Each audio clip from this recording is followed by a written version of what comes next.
Yo, what's up? Hello, hello. English, German, Zelda Tears of the Kingdom stream. 7th stream. Or just say part 7, I guess. I mean, this is not really a let's play, it's just a live playthrough. But yeah.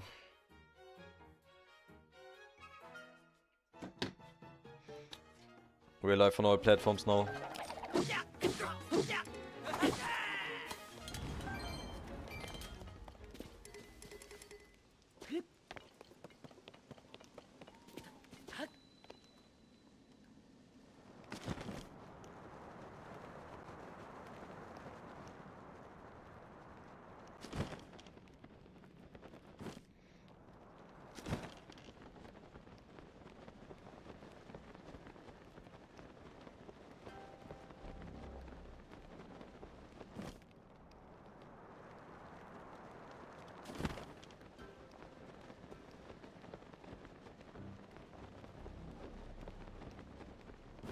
Just gotta do one more story.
Yo, Tiny Turtle.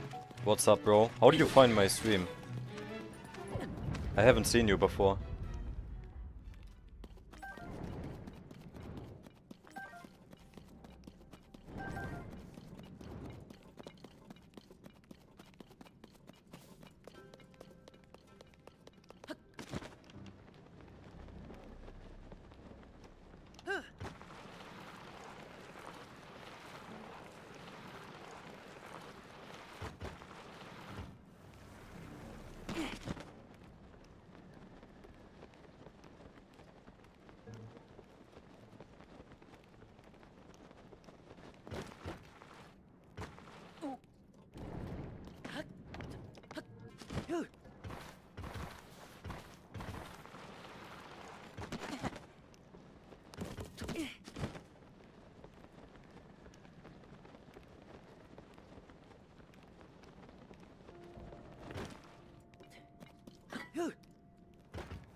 Where the hell are we?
Bro, where are we?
Bro, let me jump on top of that.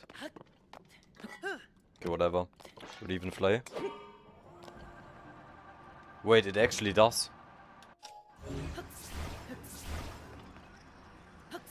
Okay, good to know.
It's completely empty here. Nothing. Anywhere.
Is that just the borders where it ends?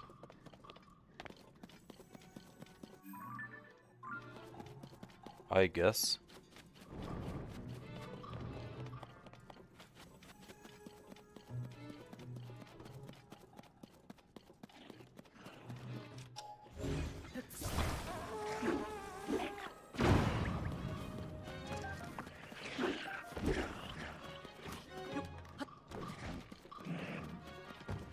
But there gotta be anything.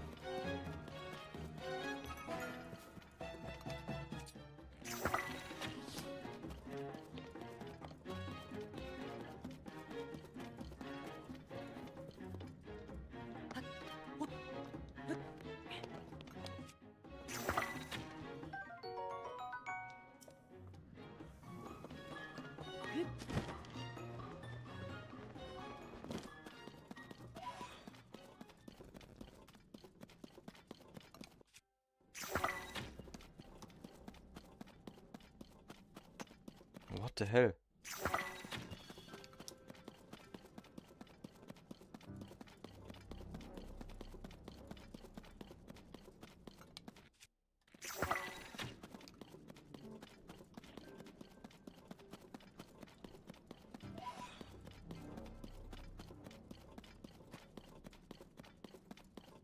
No gaming lord, welcome back, bro.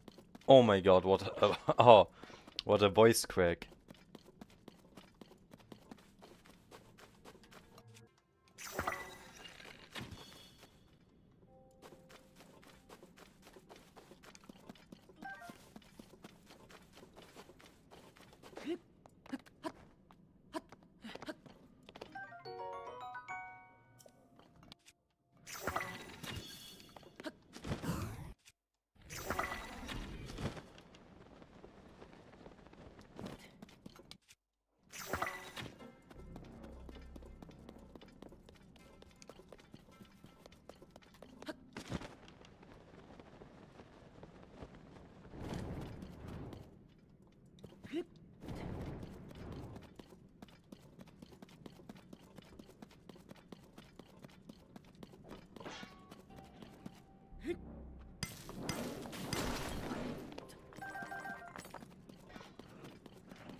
I'm actually just gonna teleport out of here, I guess.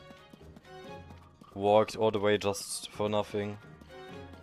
You're having breakfast? You must live in a completely different time zone then. Oh, oh, oh. Far in the distance.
BRB.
Oh yeah, no.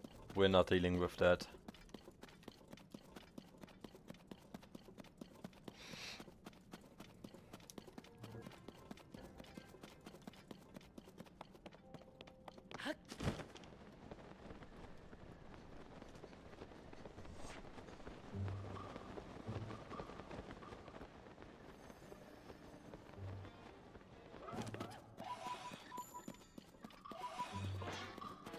What?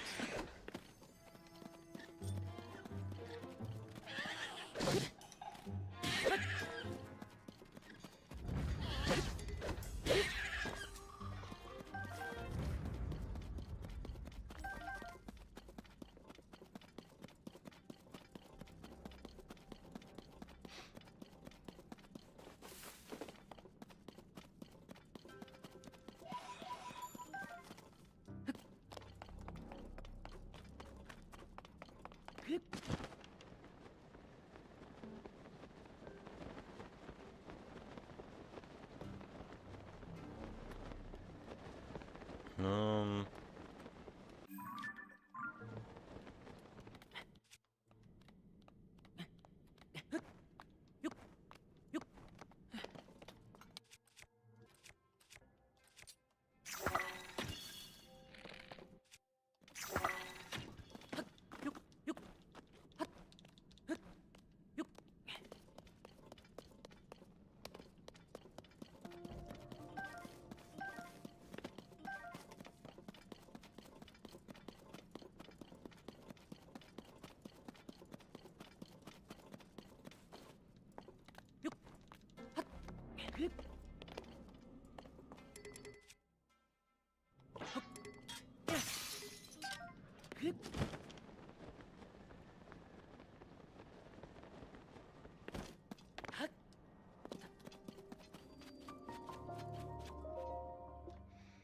Alright, I'm gonna get something to drink.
Hallo.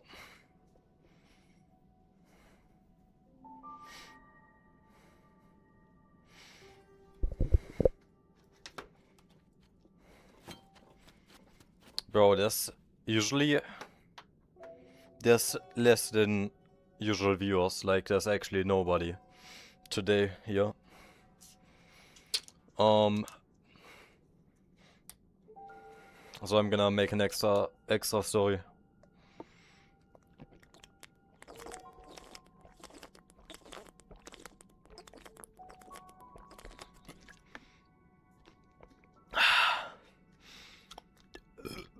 Sorry.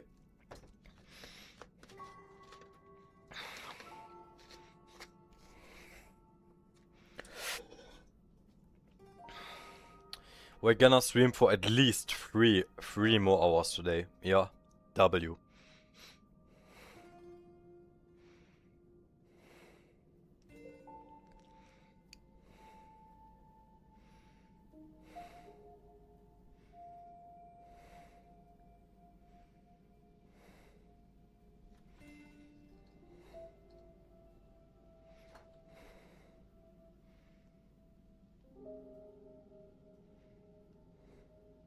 Oh, wait, I almost forgot. Oh no, this is not supposed to be a post, it's supposed to be a reel.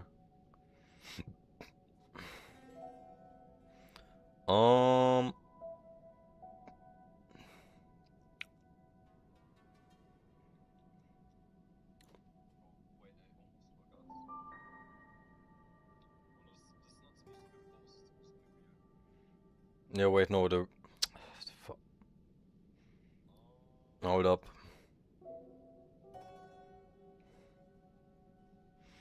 I gotta take a picture.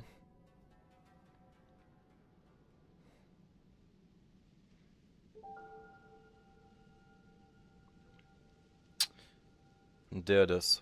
Okay.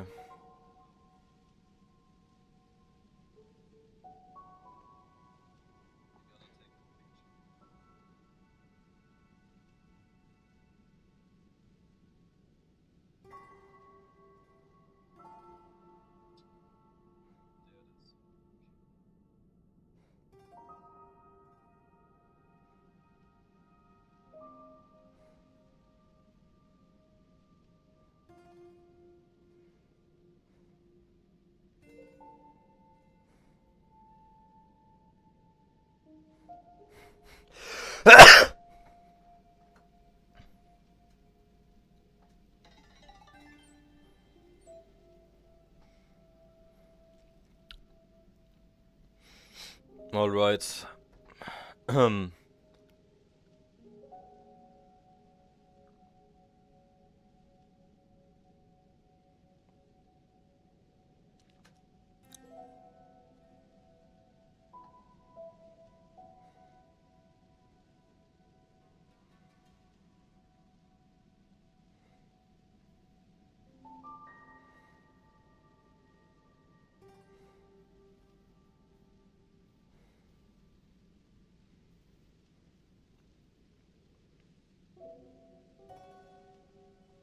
Publish.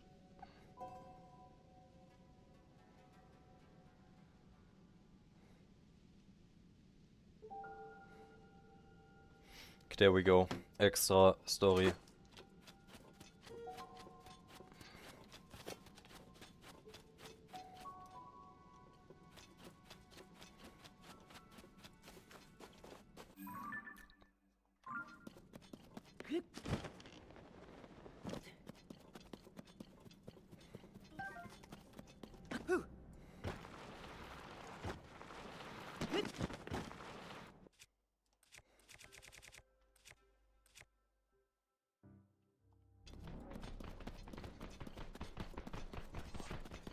I don't have any stone weapon to attack the stones.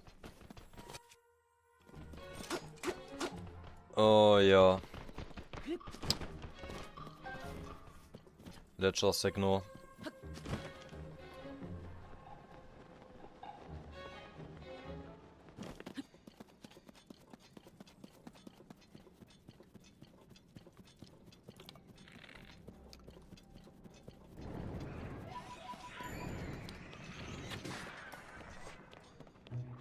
Whoa. What's down there?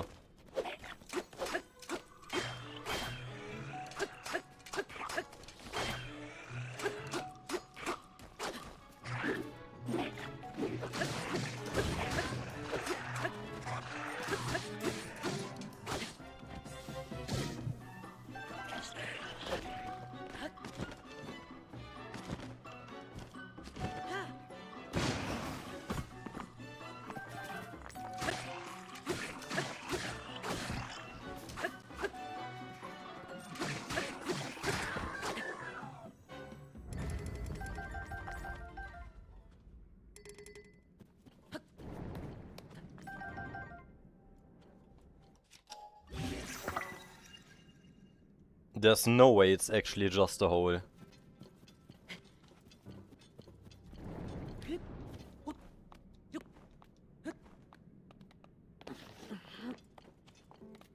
What were they thinking when they designed this?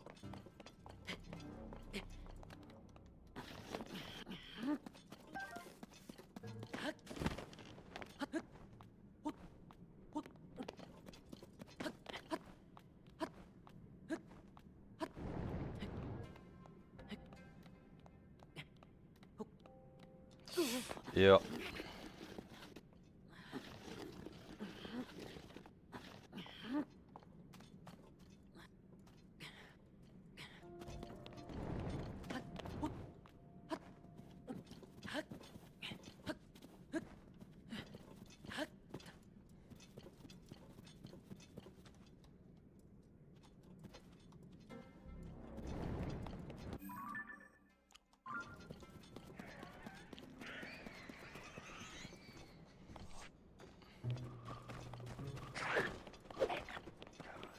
I never really liked the underground part of TOTK, to be honest.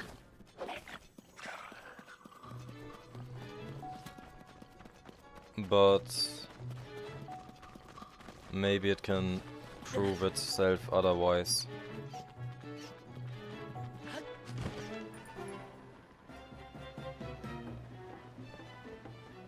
Yeah, okay, no.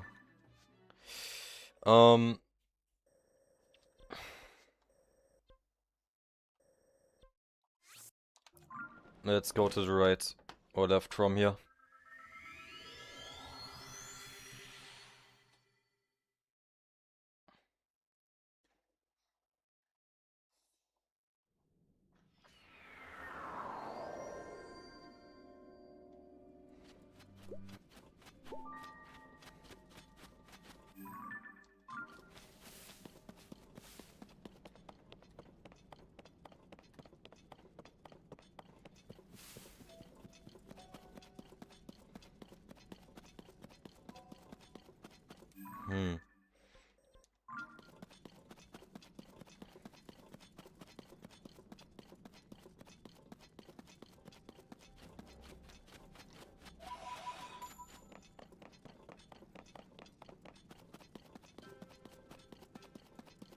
Oh, hell no.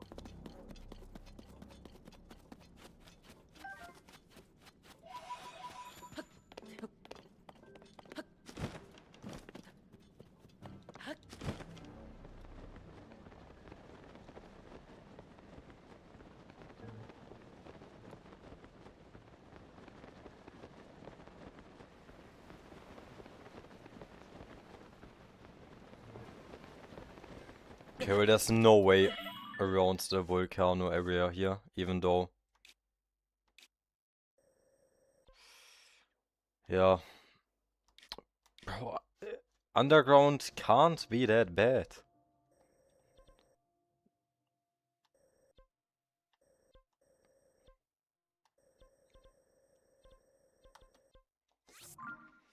I feel like there's not a single spot that's fun going in the underground.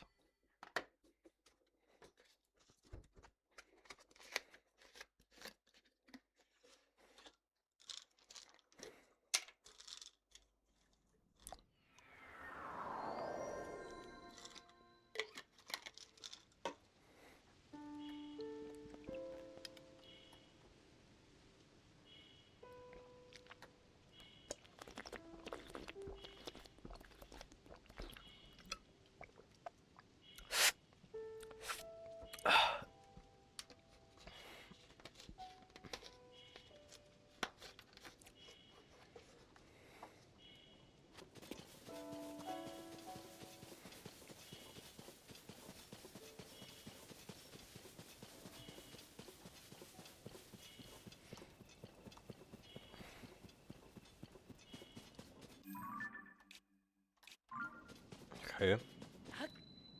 This could be a good spot.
Let's fight them, as we got nothing else to do.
Yeah, okay.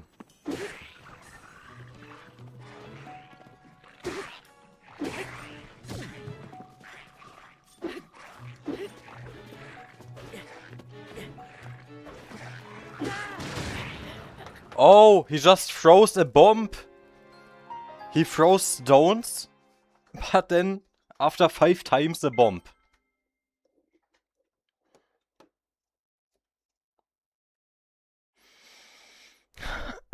Yeah, sure.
Yeah,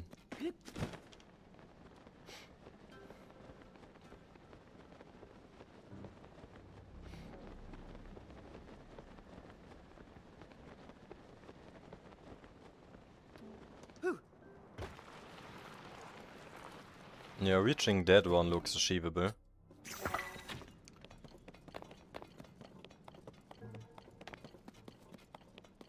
POV, ich gucke auf YouTube Zelda und dann noch einen Live. Wie du guckst auf YouTube Zelda und dann noch einen Live.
Okay.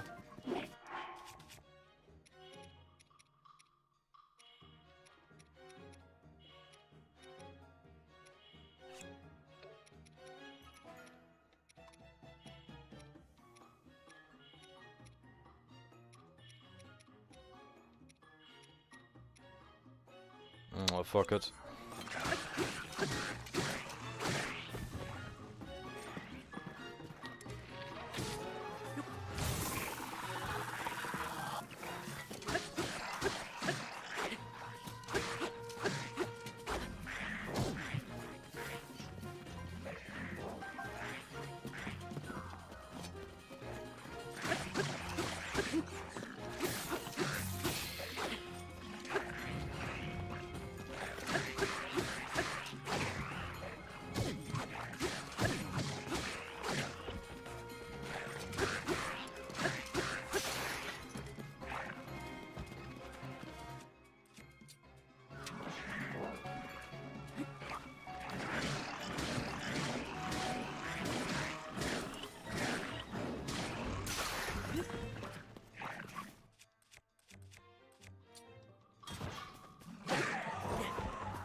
Nothing good underground again.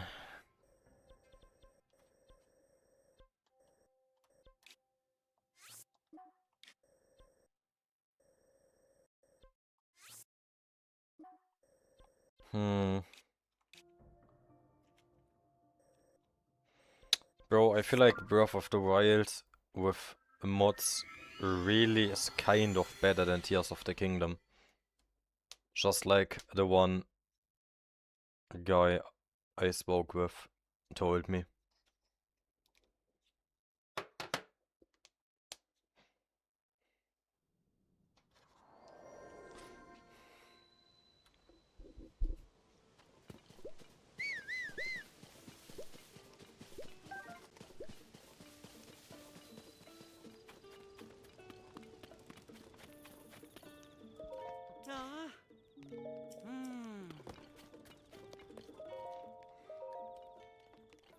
Ja. Oh. Ah. Ah. Ah. Ah. Oh. Ah.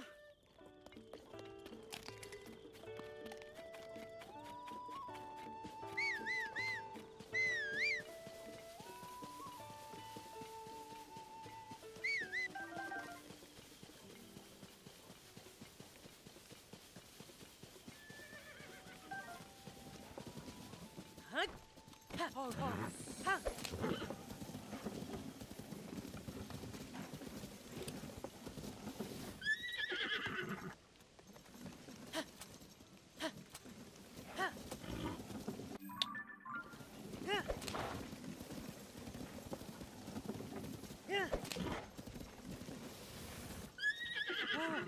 Oh, oh. Ha.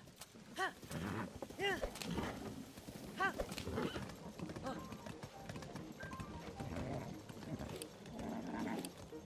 Ha. Ha. Ga.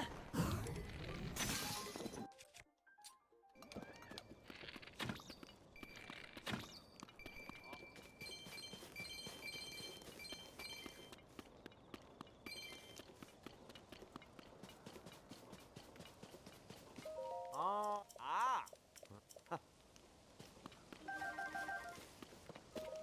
Ah. Oh.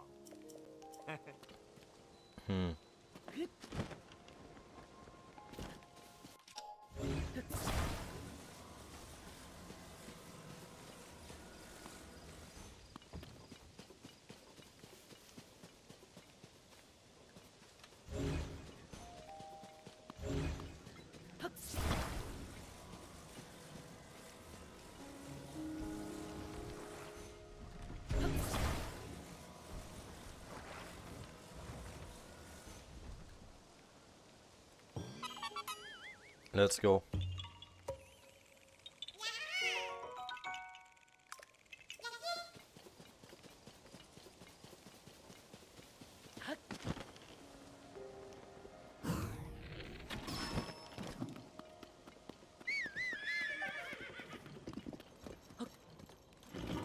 Oh, oh. Ha. Yeah. Yeah.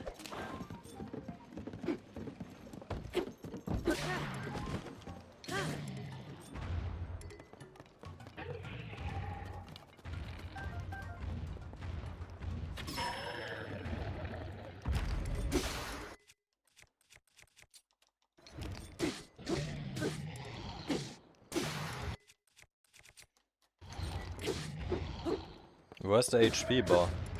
Oh.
Oh my god, I just died to the worst enemy.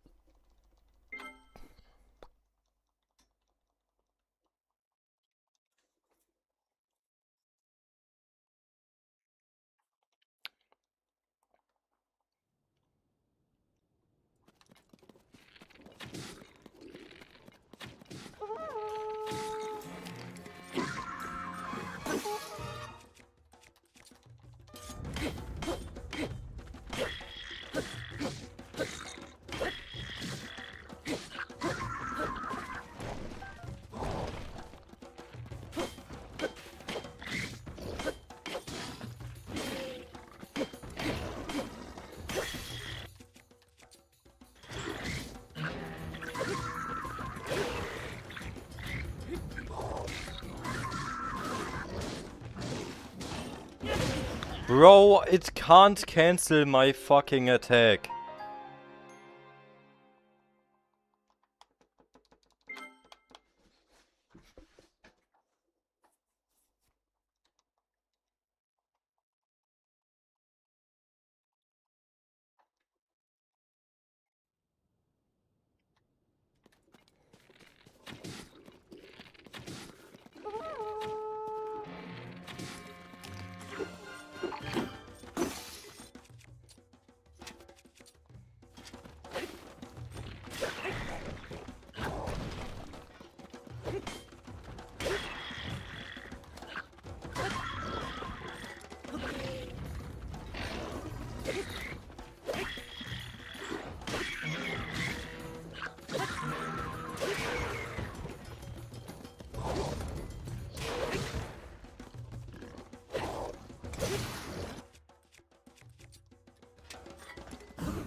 There we go.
Yeah, we have to do it with the platform.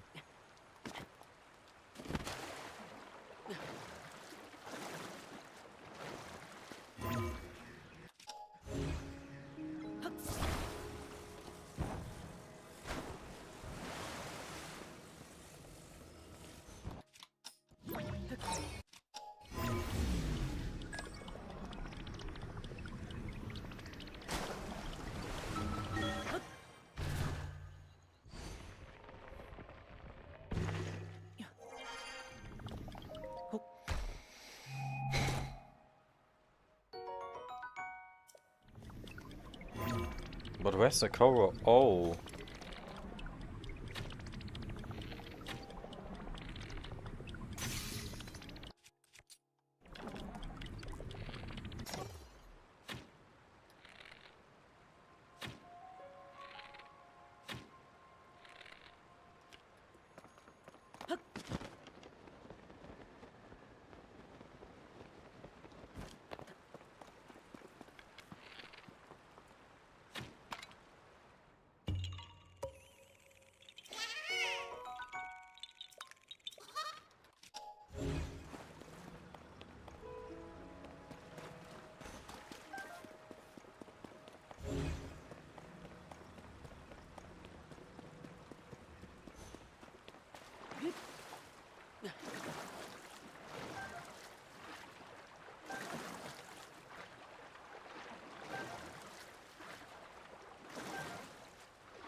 Fine, I guess you are my little Yo, pet thanks for the follow, Come bro. here.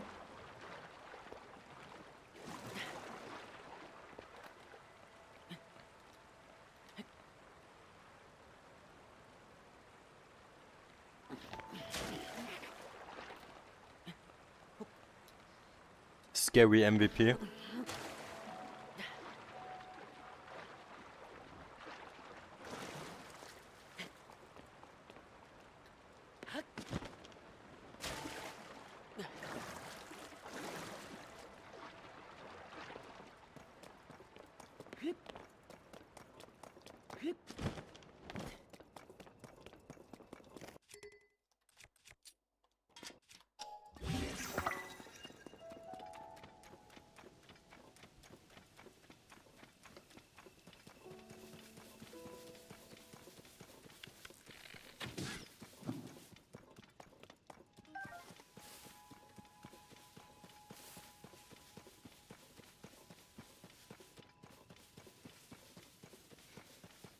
Link. Yo, Bro, hoffe, du hast eine gute Zeit. Danke dir.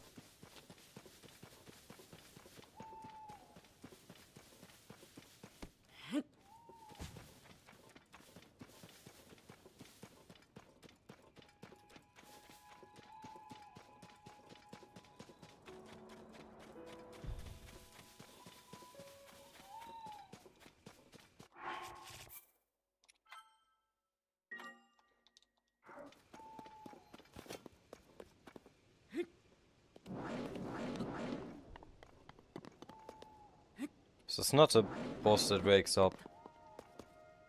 No?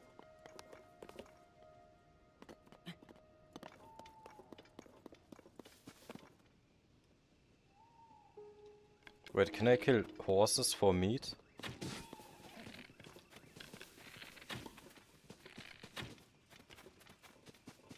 Probably not.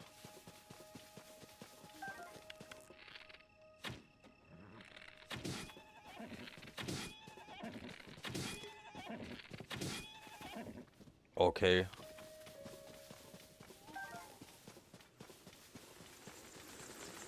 Oh, only at night. Thank you for the info.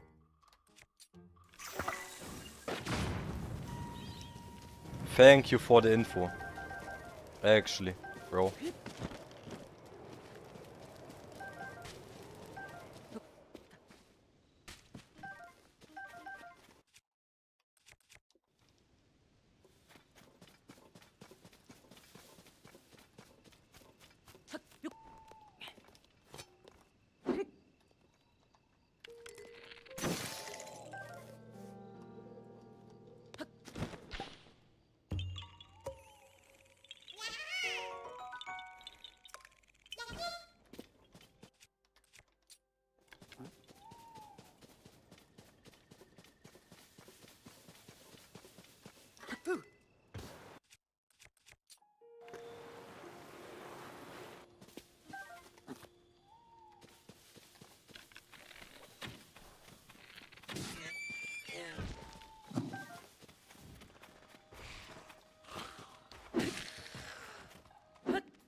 Let's just go and upgrade inventory.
Where's a good place where we can buy armor?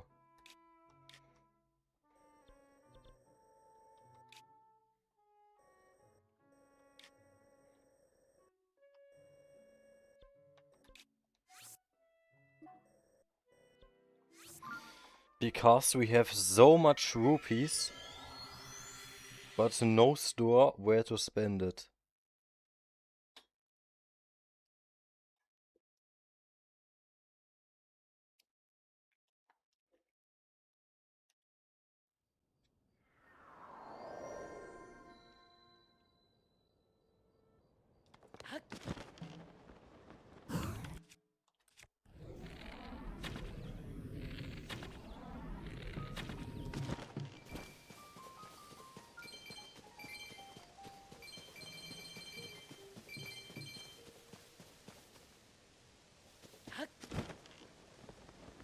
Oh.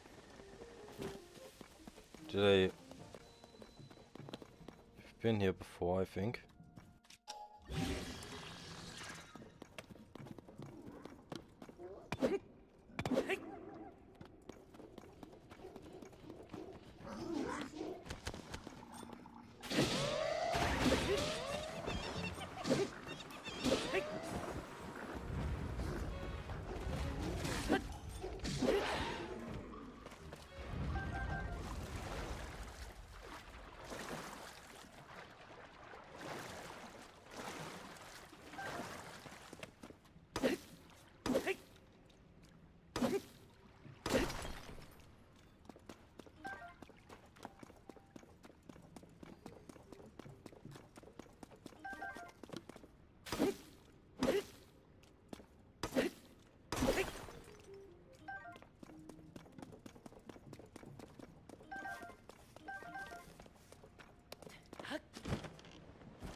speed run.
Oh. Ah.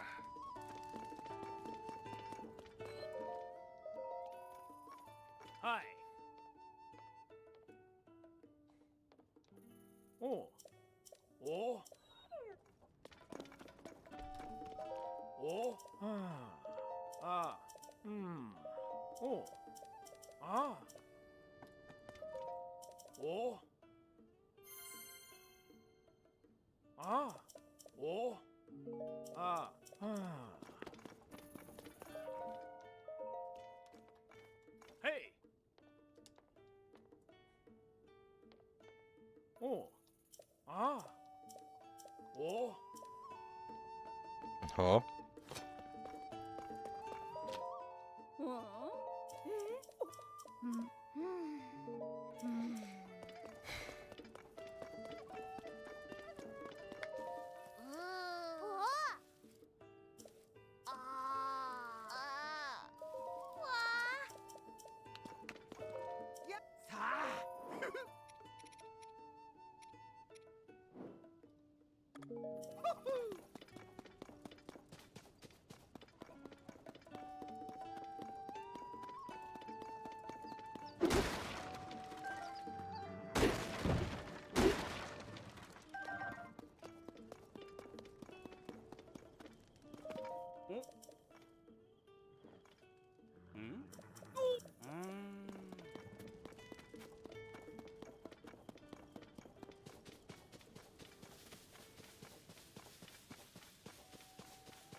What's the fastest way to get there?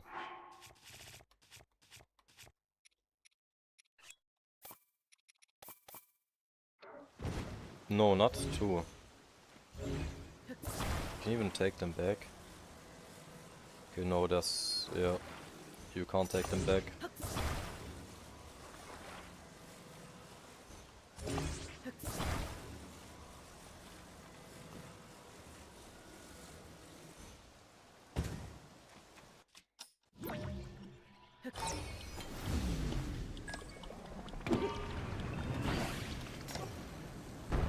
No! Whip that rocket.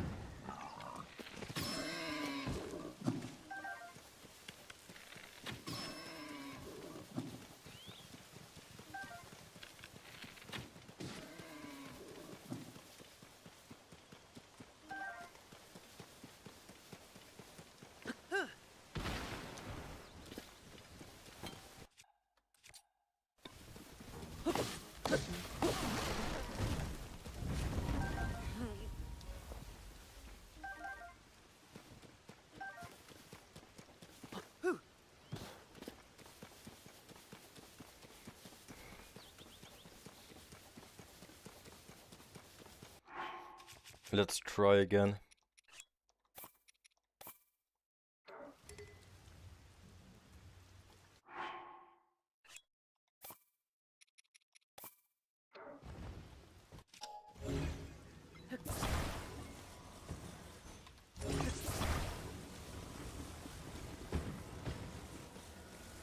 Oh wait, actually let's fight him first.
I think I know why, because it needs to be...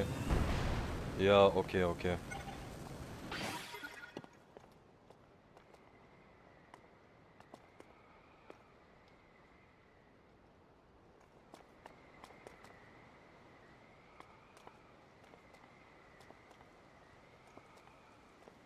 Was it worth it?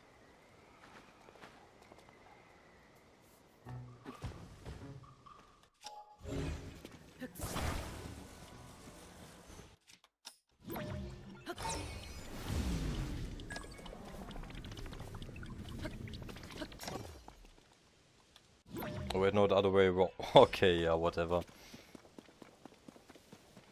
It wouldn't... I don't know why I did that, bro. That was just trolling.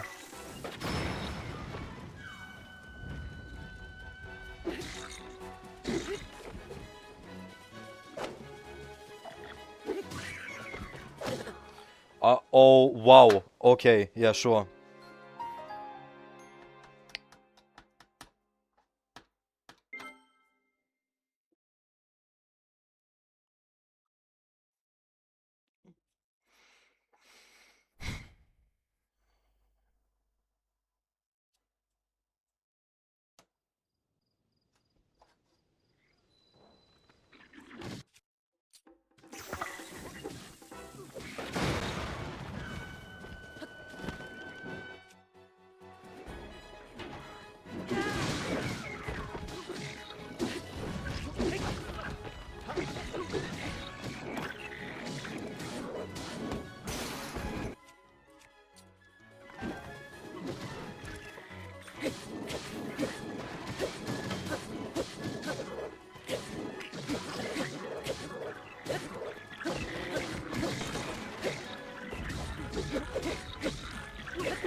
Bro, because I press select target, but it's... Oh my... Okay.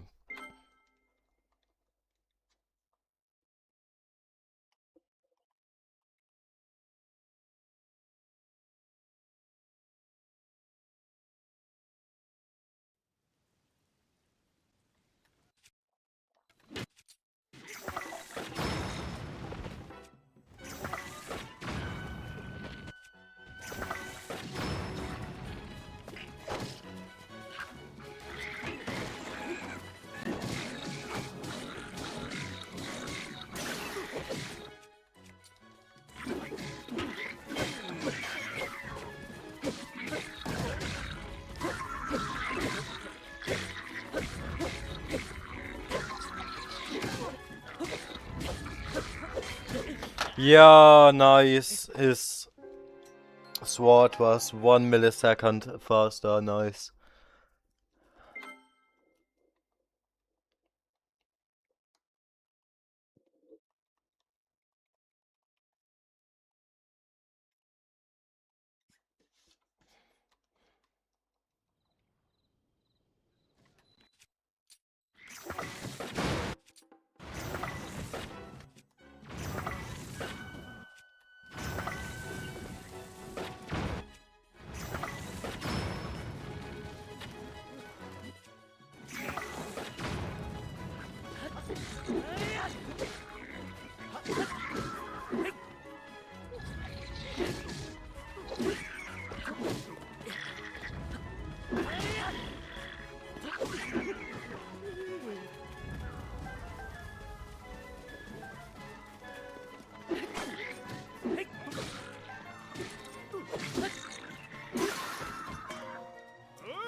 Oops.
Hi.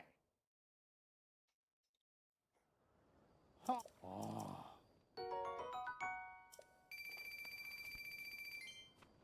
Oh. Hey.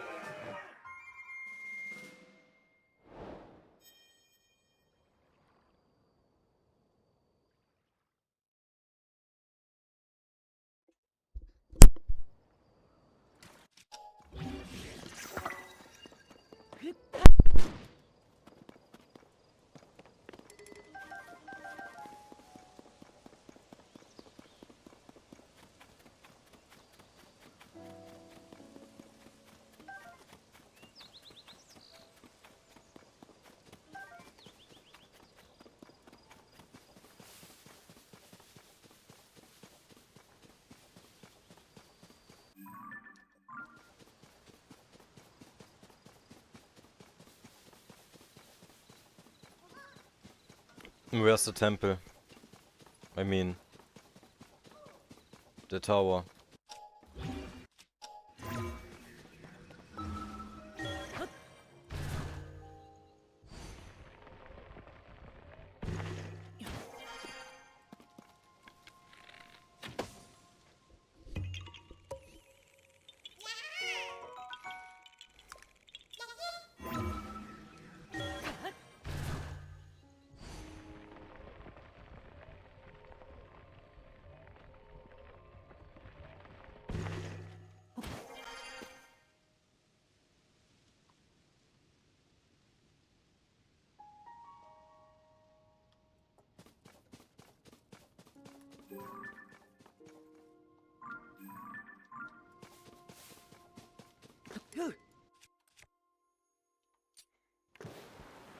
Is this even the right direction?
I'm not sure if the village shrine is closer or the tower.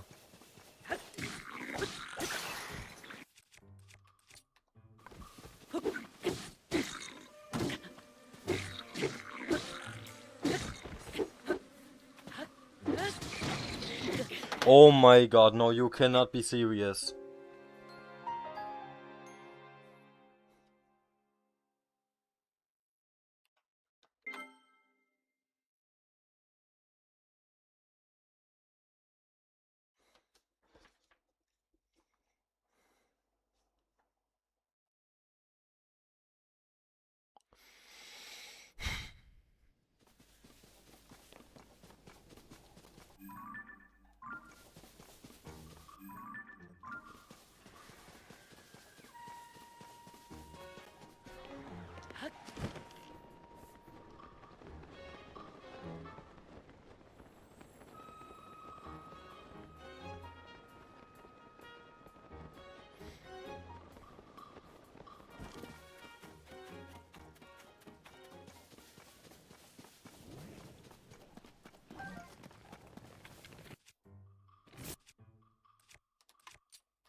Does it always rain here?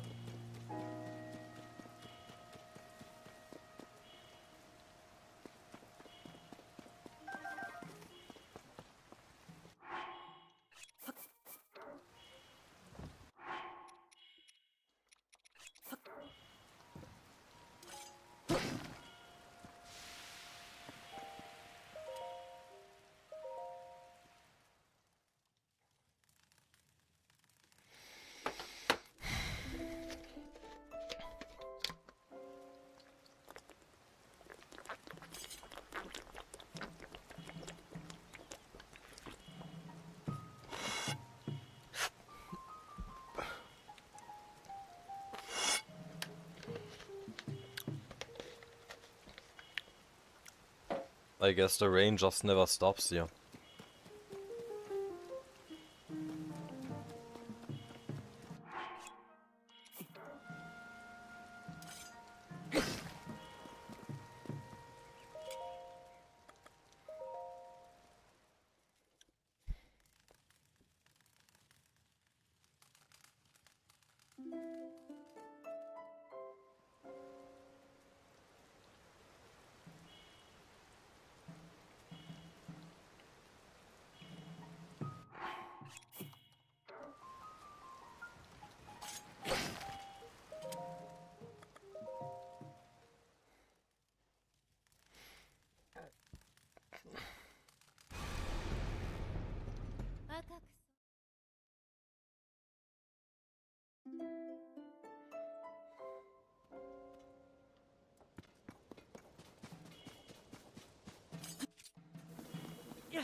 Let's go!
Where's the dragon?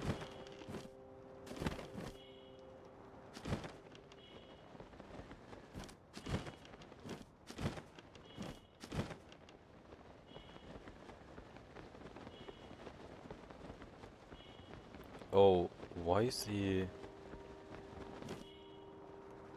During the cutscene, from there to there is crazy.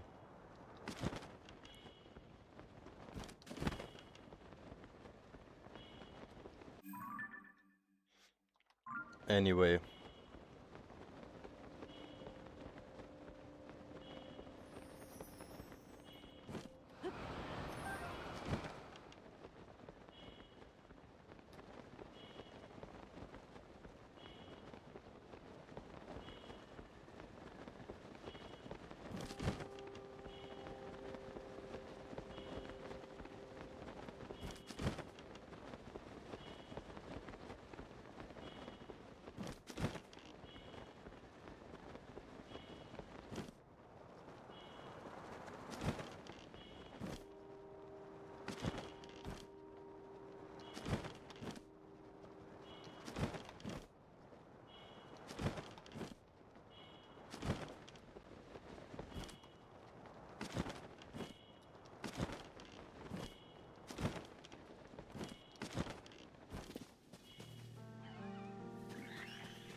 Let's go.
No, fuck that.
Okay, yeah, obviously there was a bomb.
What is this cave?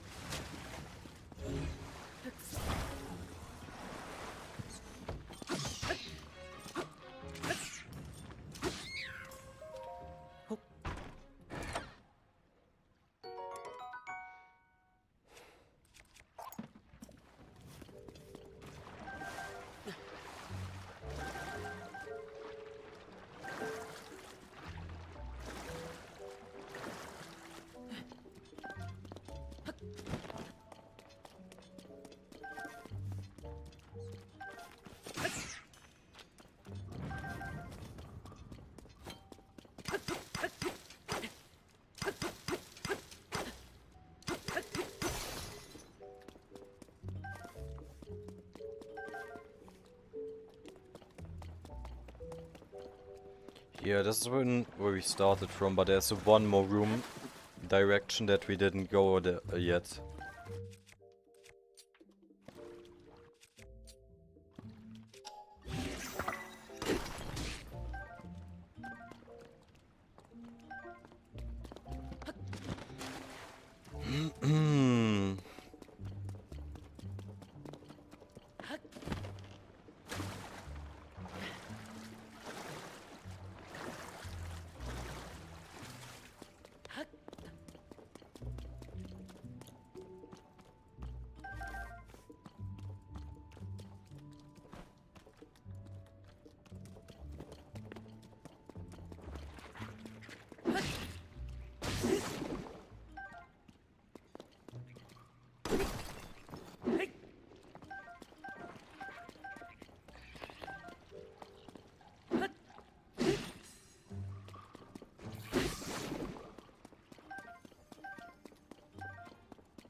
But there's nothing here. So that's just a whole huge useless cave system.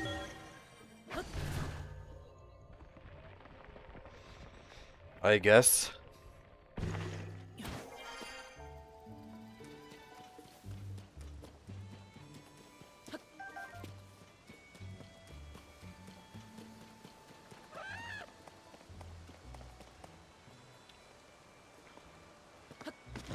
Another reason why BOTB might be better.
Alright.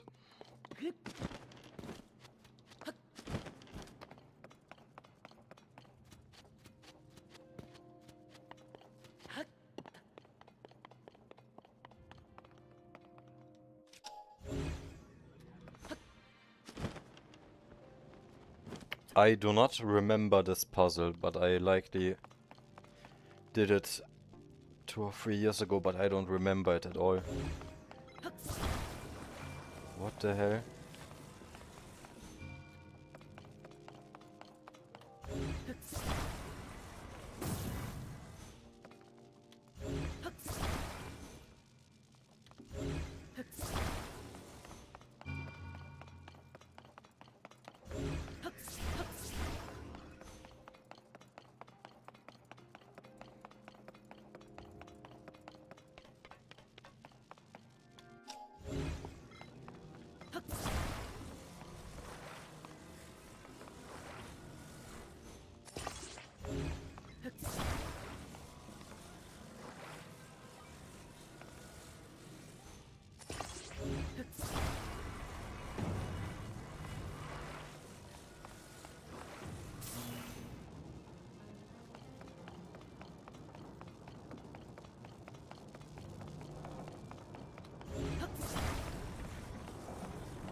How many do I need to get up there? Like, isn't one enough?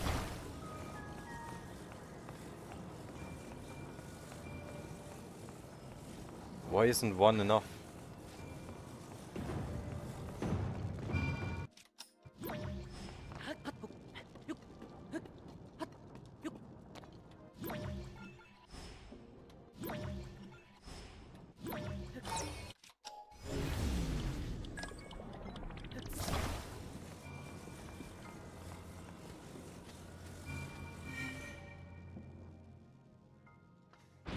What? One is enough to beat the shrine? Why do this hard puzzle then?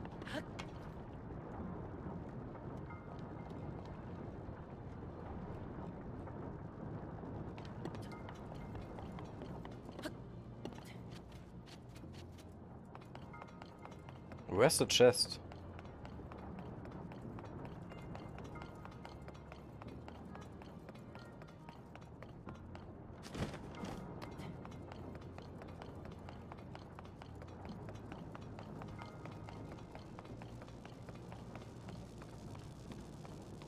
But that's just too easy, it can't be. Oh, I think I know why. I think I know why.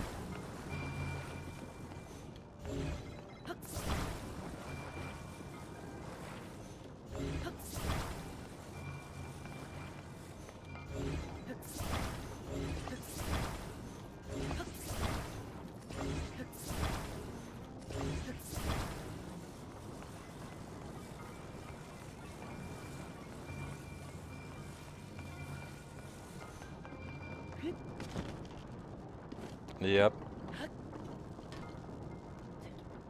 Okay, now it makes sense. Now the puzzle is valid.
Is this the same?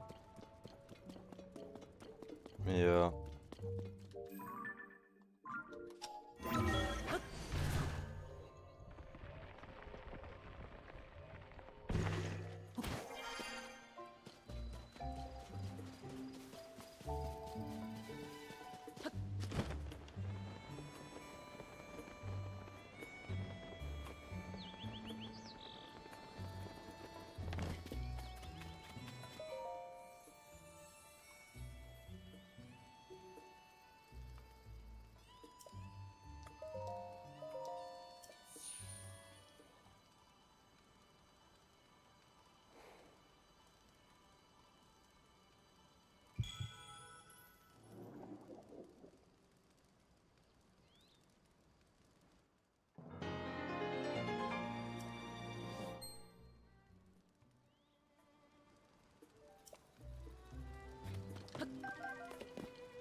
Ah.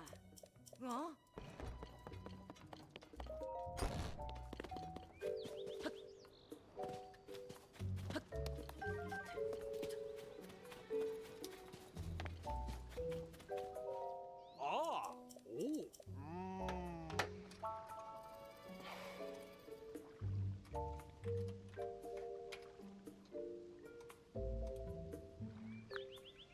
Yo, what's up? Hey, Kay, not much, just here and ready to chat. What's up with you? Tears of the Kingdom, what doesn't count for the 100%?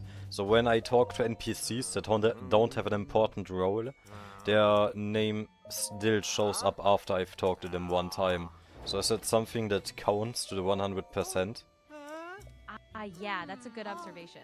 So in Tears of the Kingdom, a lot of the NPC interactions, especially ones with just random names, don't count towards your full completion. The game typically counts things like major NPCs, like those tied to main quests, shrine completions, side quests, and things like that. Approve it. Exactly. So as long as you're focusing on the big quest lines... No, proof. Ah, gotcha. So yeah, no worries. Just to confirm, that kind of random chatter doesn't push you toward 100%. The stuff that counts is really the quest-related... What's your source?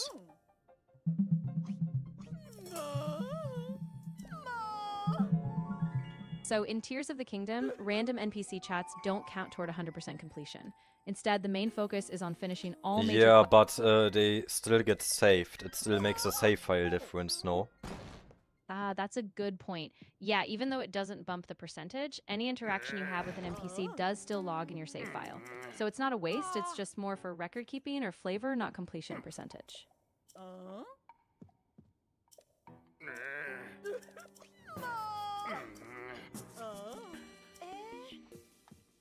What's another thing that doesn't count?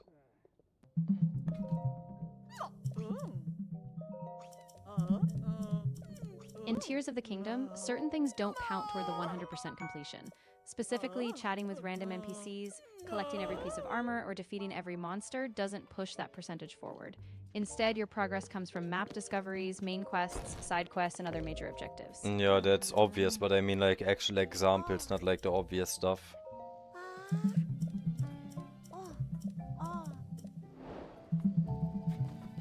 In Tears of the Kingdom, a few lesser-known things don't count toward the 100% completion. For example, fully upgrading all armor sets, filling the monster compendium entries, or collecting every treasure chest won't raise your percentage. Instead, focus on map icons like shrines, light routes, towers, and side quests. Source and proof.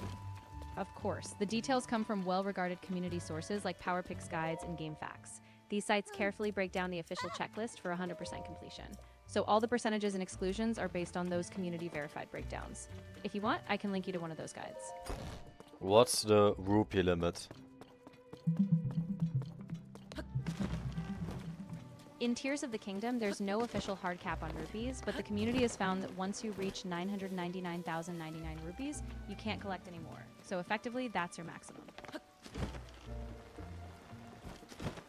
New discovery in TOTK that was just found by the community in 2026.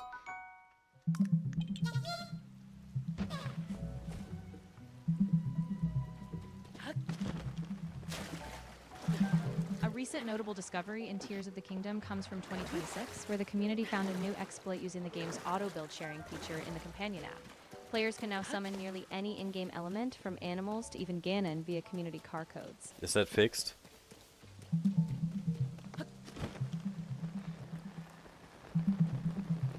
Yes, the exploit in Tears of the Kingdom using the auto-build sharing feature has been patched. Nintendo released version Yeah, 1. okay, but how unpopular is version 1.4.3? Because it's the newest. And there's barely mod support for it, so it's maybe very unpopular, maybe even disliked. Go on both topics.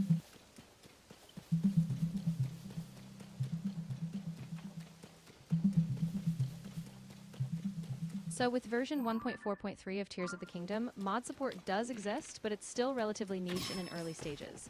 There are about 122 mods on Nexus Mods, some updated for 1.4.3, but the overall number of fully compatible mods is still modest. Yeah, but what's the most important mod?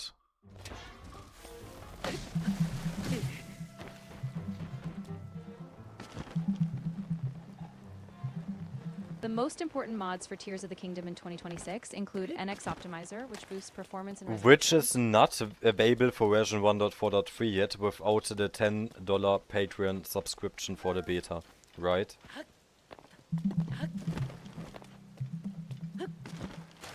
I couldn't find any specific details about NX Optimizer being available for version 1.4.3 without a paid Patreon subscription. The modding scene for Tears of the Kingdom on that version is still active, but relatively niche, and there wasn't a clear indication of the mod's official beta status or pricing tied to that version.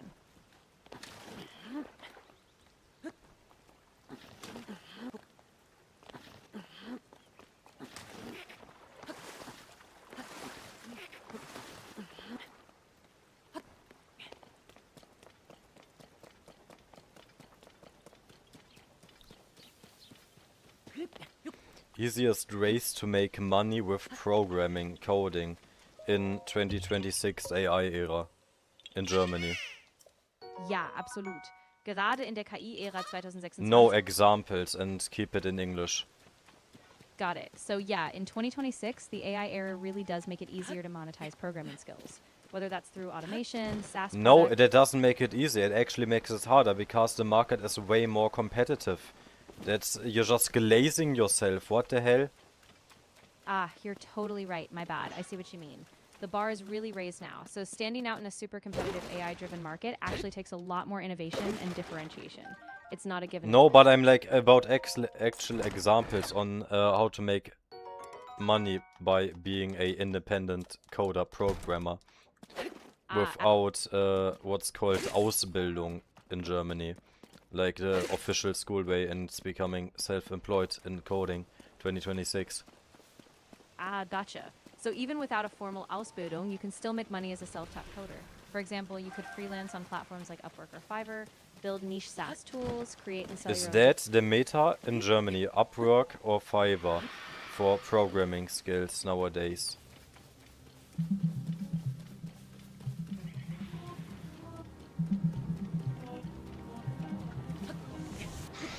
In Germany, as a self-taught programmer, popular freelance platforms in 2026... The most popular way. Ah, right. So in terms of sheer popularity and global reach, Upwork still tends to be one of the biggest platforms, even for Fiverr also has a strong niche, especially for smaller package services. So while platforms like Freelancer Map or Freelance.de are great for local focus, Upwork and Fiverr still lead globally.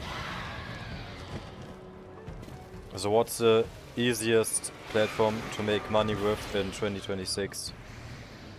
With Upwork or, you know?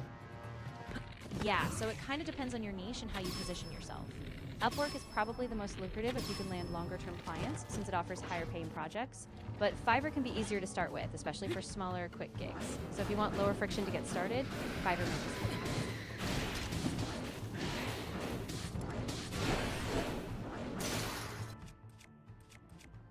Yeah, so that's exactly what I thought. I learned nothing new, bro. Yeah, fair enough. I know it can feel a bit like a rinse and repeat cycle. Those platforms are still pretty competitive and no easy fix. If you want a different angle, though, we could brainstorm how to niche them further, or maybe leverage your streaming option. Let me know.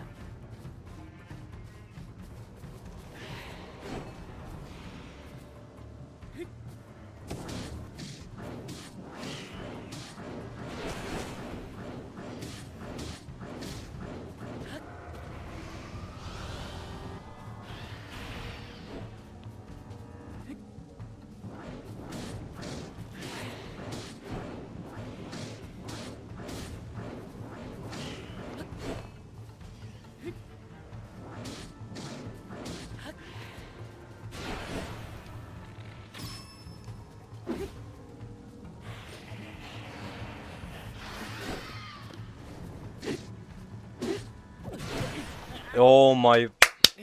Let's fucking go. Haha, yeah, let's do it. If you've got some ideas on what niche or angle you want to push, we can totally map...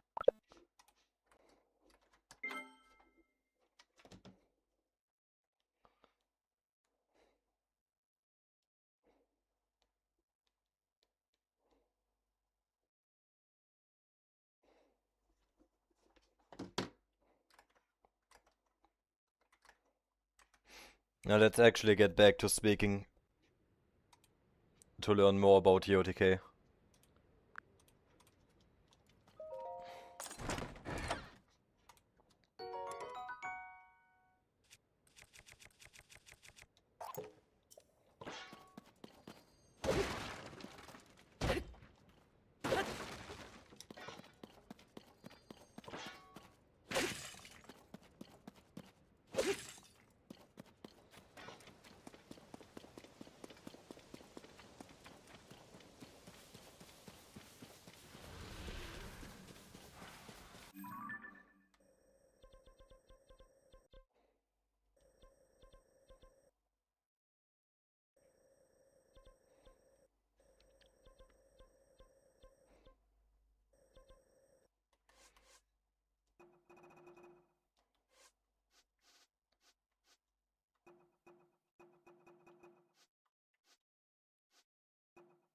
Bro, I actually have no idea what to do next in TOTK.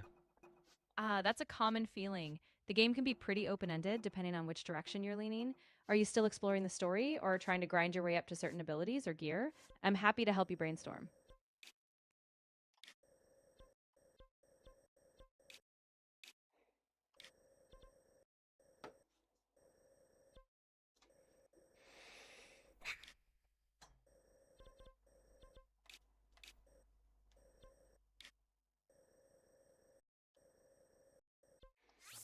What's Kakariko Village in Japanese and English? Because the German name sounds weird. Ah, good question. In Japanese, Kakariko Village is written as Kakariko Mura, Kakariko Mura. In English, it's just Kakariko Village. And yeah, the German name Kakariko Dorf does have a nice ring to it. Kind of a cozy, quaint sound, right? No. Ah, gotcha. So maybe it's just that the Japanese name has this really subtle lyrical feel. Anyways, so what do I do next in Kakariko Village TOTK? So I talked to them and did a shrine. And now what? So from there, one thing you might do is check out the well beneath the village. There's often a side quest or a hidden area there. Or you Yeah, can I went to the well, but there is nothing good in it. Did you even research what the inside the well is in there?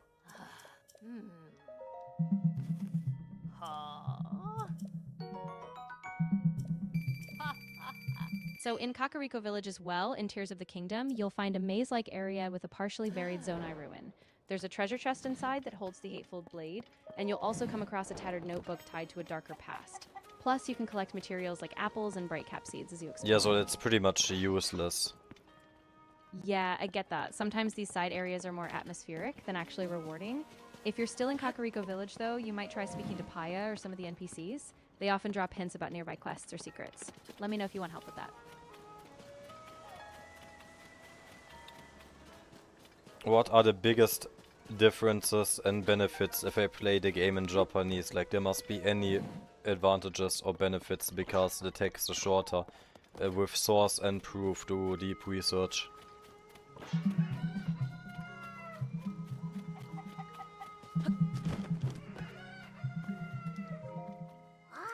Playing Tears of the Kingdom in Japanese can offer some perks. Many players feel the Japanese voice acting adds a unique emotional depth, and it can also serve as a fun language learning tool. There are occasional small translation or cultural shifts, but it's not a huge overhaul. Just be mindful of audience expectations. If you're creating content, you may need subtitles or I'm extra talking about gameplay and not voice lines.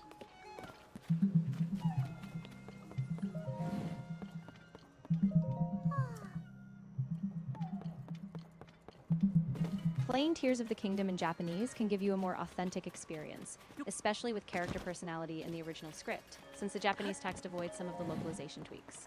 You also get more control over the UI, and if you're learning Japanese, it can be a great practice tool. Just keep in mind that if your audience is mostly English... No, I mean like actual examples of speedrun benefits of doing that.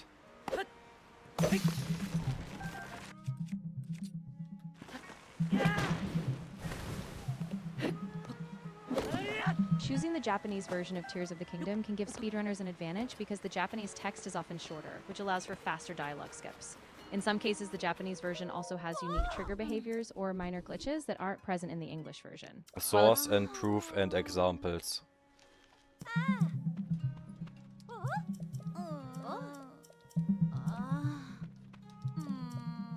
Many speedrunners prefer the Japanese version of Tears of the Kingdom because the text is more compact, meaning there are fewer dialogue boxes to skip, and sometimes the voice tracks finish more quickly. Yeah, but is that true? Actual examples, sources and proof.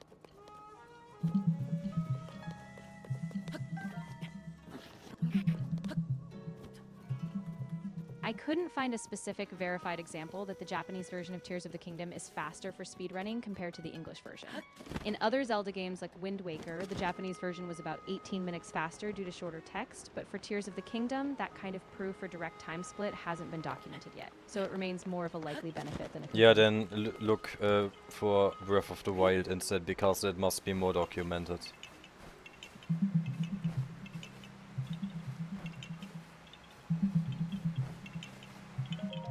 couldn't find definite, widely accepted proof that the Japanese version of Breath of the Wild is consistently faster for speedruns compared to English. Some games see a benefit from shorter Japanese text, but for Breath of the Wild, the leaderboards don't clearly break down time differences by language. The German version Do is deeper research. Ah.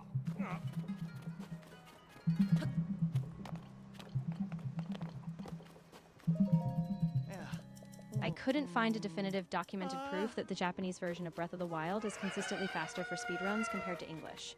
The speedrunning Yeah, community... okay, where's the armor shop? Oh, here it is. But tell me anyways, where's the armor shop to find?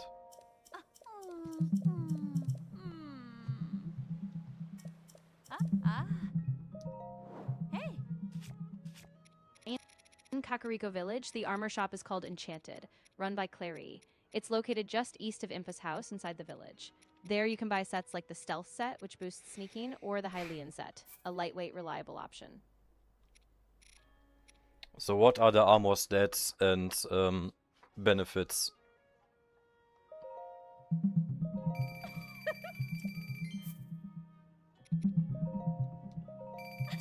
In Breath of the Wild, armor sets give special bonuses when you fully upgrade all No, three of these in Kakariko.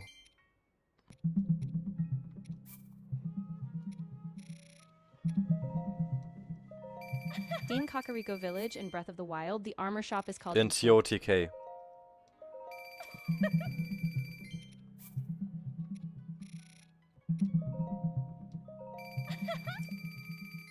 In Tears of the Kingdom, you can find the armor shop called Enchanted in Kakariko Village, run by Clary. It's located on the western side of the village, just down a path from the Shikara Shrine. Early on, you can buy sets like the Stealth set or Radiant set, though they're expensive at about 5,000 rupees per piece. If you complete the Gloomborn Illness side quest, the prices drop significantly. Oh, so I should not buy anything here before completing the quest. That is very important. You should have told me that earlier. Yeah, exactly. If you finish that Gloomborn Illness quest first, you'll get a big discount on the armor, so definitely hold off on Fine, I guess splurging you until are you my little complete pog it. Your champ. rubies will thank you. Come Yo, here. thanks for the follow, Lancer. Of course. I'm glad that helped. If you need any more tips or have other things you're curious about in TOTK or any other game, just let me know.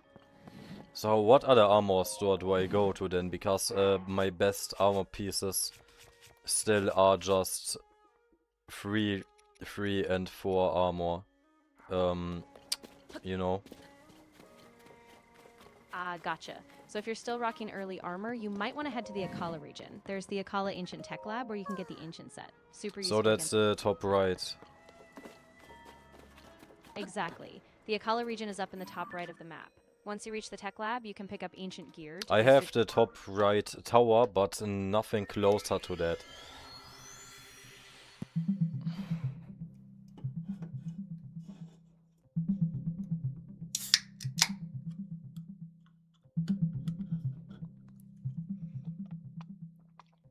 In Tears of the Kingdom, early on you can get the Hylian set for a solid baseline defense, available at Lookout Landing. Later you can find the Soldier's Armor set under Hyrule Castle, which is great for defense, or the Glide Armor set from Sky Island Challenges, which lets you fly with no stamina cost. Once you decide what you What? need, You can completely fly with no stamina cost? I did not know that. yeah, exactly. The Glide Armor set is a total game changer. Once fully upgraded, it basically eliminates stamina drain when you paraglide, so you can just soar across Hyrule without worrying about running out. It's super handy to pick up. Has Kian Flopper ever streamed or made videos about Tears of the Kingdom Zelda? Search proof.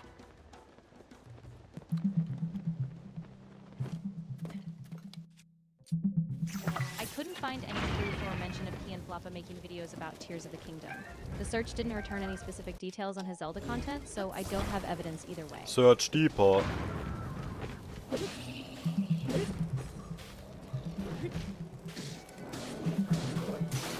I checked both your YouTube and Twitch channels, and so far I couldn't find any Tears of the Kingdom or Zelda content, where uploads and streams mainly focus on the finals. If you want, I can Where's check the other- last date update where you check the site? What's your date? I checked just now, so my results are up to date as of June 1st, 2026. If you've posted anything new recently or somewhere else, let me know and I can narrow the search. Yeah, on the streams tab, on the VODs tab, not the normal video tab.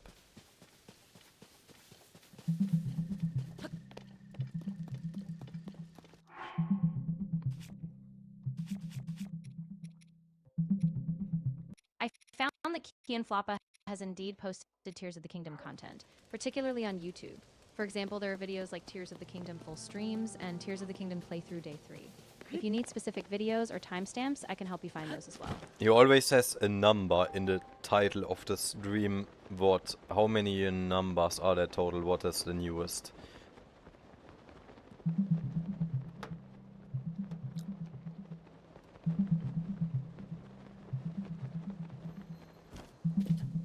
I couldn't find a reliable total count of your Tears of the Kingdom VODs on Twitch. The information wasn't publicly Has he available. ever worn balaclava?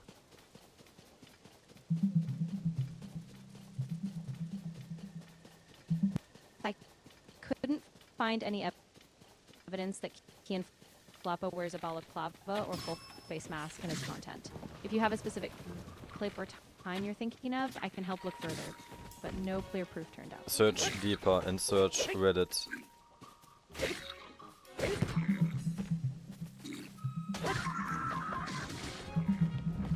I couldn't find any credible mention of Kianfloppa wearing a balaclava or mask on Reddit or other platforms. So far, there's no public record or confirmed clip showing that. If you have a specific video or timestamp in mind, I can definitely Search Kianfloppa association with Anomalides yes YouTuber. And don't stop searching until you found something. Or what's the closest possible post or video to that is you can find.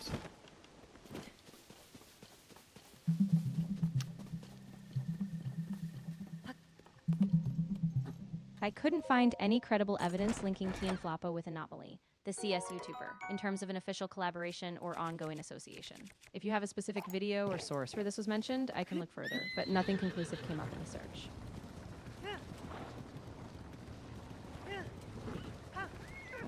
Is Ananas Soße a Twitch streamer or content creator?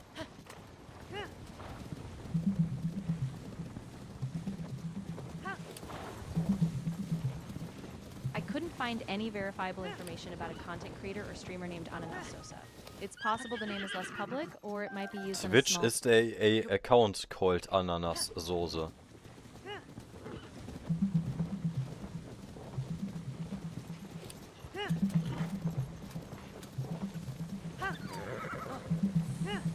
I couldn't find any verified Twitch account or public presence under the name Ananas Sosa.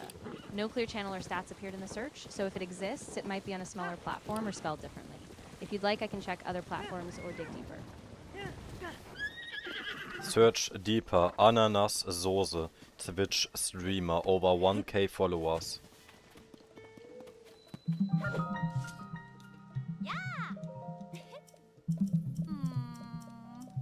I couldn't find any verified information about a Twitch streamer named Ananas Sosa or any public account with over 1,000 followers. It's possible the name is spelled differently or the account is on another platform. If you'd like, I can check other sites like YouTube or TikTok to see if I can find YouTube and TikTok.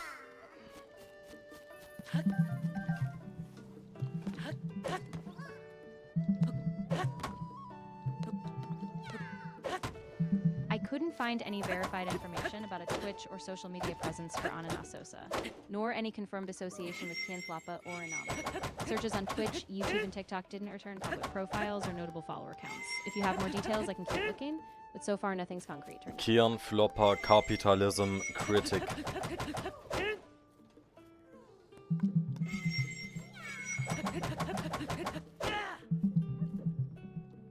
I couldn't find any confirmed information linking Kianfloppa as a capitalism critic. Search deeper. Search X and threads.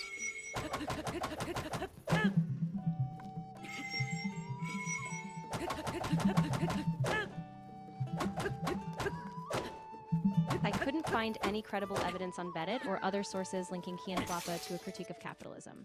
No specific posts or discussions appeared showing him taking that position. If you have a particular... What version is your model? I'm based on GPT-4o, so it's a more recent iteration of the GPT-4 family. It's designed to Then handle... why is your internet access so limited? Like, is this the most cheap, energy efficient version that is very lazy and only checks the lowest amounts of websites needed? I get what you're asking. Yeah, so I do have internet access, but I'm designed to be really careful about how much I fetch. I aim for concise, reliable results rather than just grabbing everything. If you ever need a more thorough dive, just let me know and I'll dig deeper or try alternative approaches. Give me a C++ quiz. Sure. What kind of C++ quiz are you thinking of? Like general knowledge? General knowledge. Got it. Let's do a few general knowledge questions. First, what's the difference between a class and a struct in C++? Holy lag.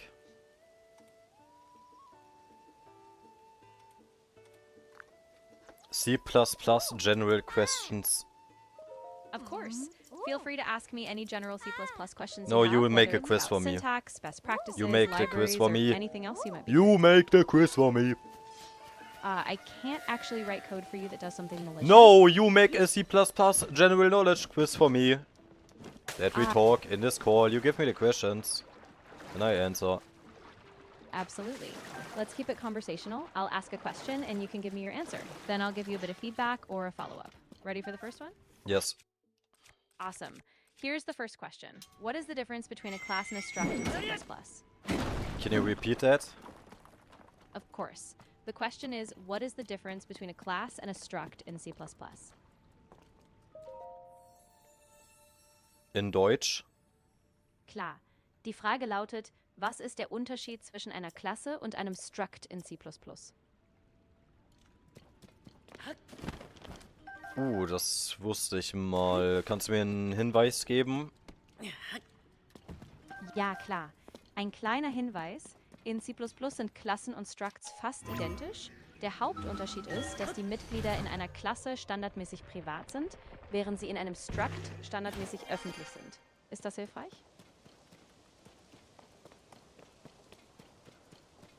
Wiederhol das. Klar. Also in C++ sind Klassen und Structs im Prinzip gleich. Der Unterschied ist, dass Mitglieder in einer Klasse standardmäßig privat sind und in einem Struct sind sie standardmäßig öffentlich. So kannst du die Zugriffsrechte steuern. Wann kam die neueste Update-Version von C++? Und was ist die noch am meisten genutzte Version von C++ heutzutage, die schon eigentlich sehr alt ist, aber trotzdem einfach noch weiter benutzt wird, weil es die bekannteste einfach ist?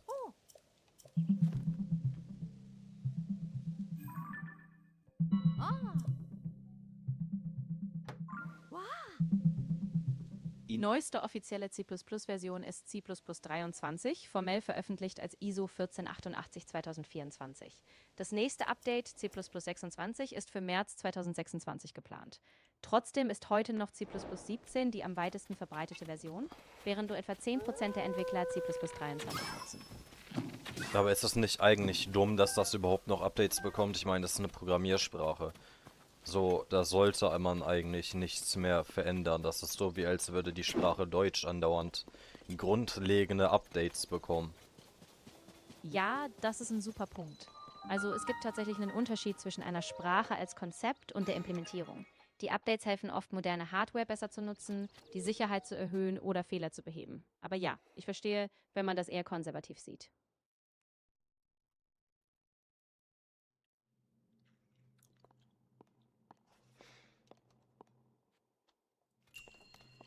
Nenne mir Gründungsdatum von C++. Also der Autor. Der erstwichtigste Autor und den zweitwichtigsten Autor und Gründungsdatum.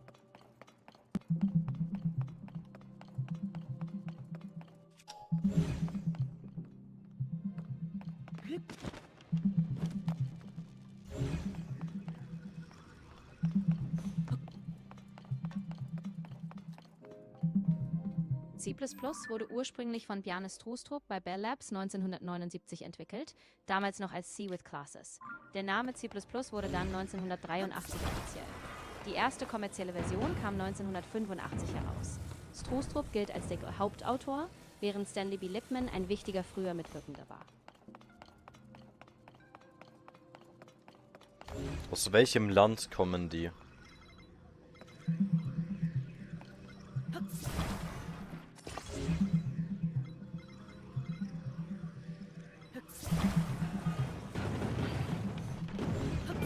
Janis Trustrup ist Däne und wurde in Aarhus, Dänemark geboren, während Stanley B. Lipman Amerikaner ist. Trustrup hat C++ bei Bell Labs entwickelt, während Lipman früh mitgearbeitet hat.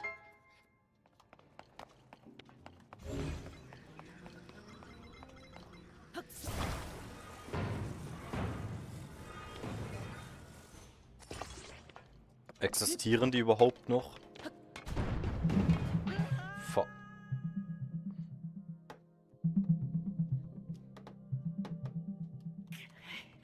Janis Trustrup ist noch am Leben und arbeitet als Professor an der Columbia University. Stanley B. Lipman hingegen, der 1950 geboren wurde, ist leider am 31. Juli 2022 im Alter von 72 Jahren verstorben. Welche Rolle hatte der gestorben ist?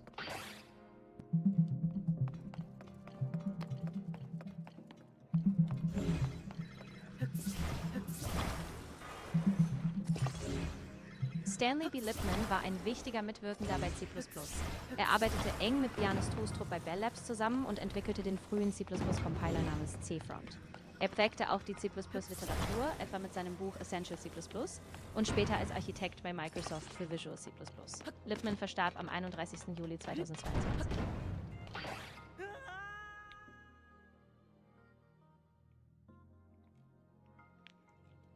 Welche Version von C++ nutzt Zelda Tears of the Kingdom?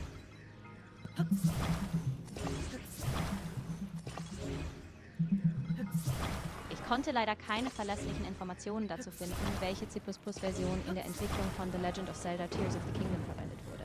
Es ist bekannt, dass das Spiel in C oder C++ entwickelt wurde, aber die genaue Standardversion wurde nicht öffentlich gemacht. Aber Modder müssen das doch in irgendeinem Weg wissen.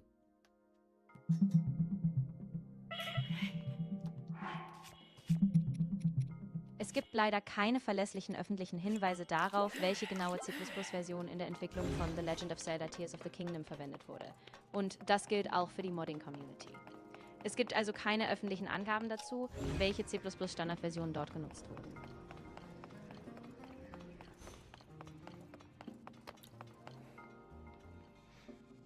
Wenn Energy Drinks richtig verwendet werden, könnte man dann theoretisch besser sein in Programmieren als jemand, der nie Energy Drinks konsumiert hat? Ja, das ist wirklich spannend und ich würde sagen, es kommt extrem auf die Person an. Energy Drinks können kurzfristig die Wachsamkeit steigern, aber auf lange Sicht können sie auch Konzentration und Fokus beeinträchtigen. Also es ist Ja, aber wenn die richtig benutzt werden, also in den perfekten Momente, so dass es mehr Vorteile als Nachteile hat, dass man dadurch besserer Programmierer wird. Ja, ich verstehe, was du meinst.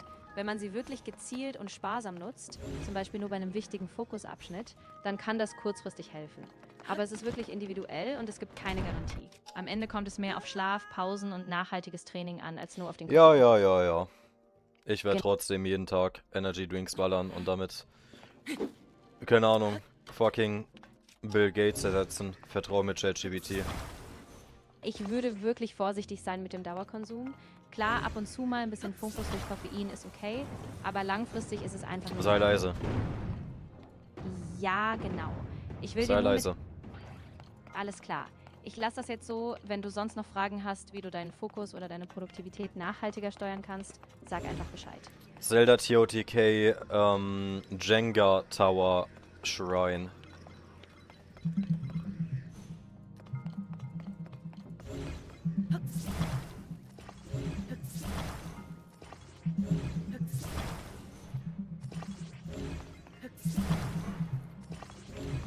In The Legend of Zelda Tears of the Kingdom, there's a puzzle called the Jochi-Iu Shrine, located in the North Akala foothills, northeast of the East Akala Stadium. The puzzle, called Courage to Pluck, involves using a Jenga-like tower. You pull blocks to Yeah, reach... getting solving it is so easy, but getting to the chest is fucking hard, man. Oh, What's the trick to get the chest? So the trick is really about balance and patience. After you start pulling the back blocks, like the third or fifth row, make sure you stabilize the tower by standing on one side. As you pull out blocks, the chest drops, so keep your grip with Ultra Hand ready to catch it once it falls down. Just go slow and adjust as needed. What's the fastest way to cheese the tower and just get the chest? Oh, I think I just got it. Ah, nice. No! No worries. It's so easy to just miss it by a tiny bit. If you want, I can walk you through another attempt step by step, or we can figure out a safer approach to stabilize it.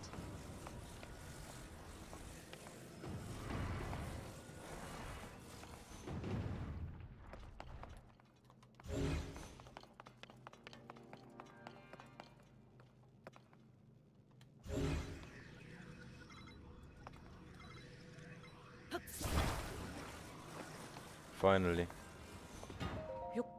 What's the shrine name in German, English, Japanese?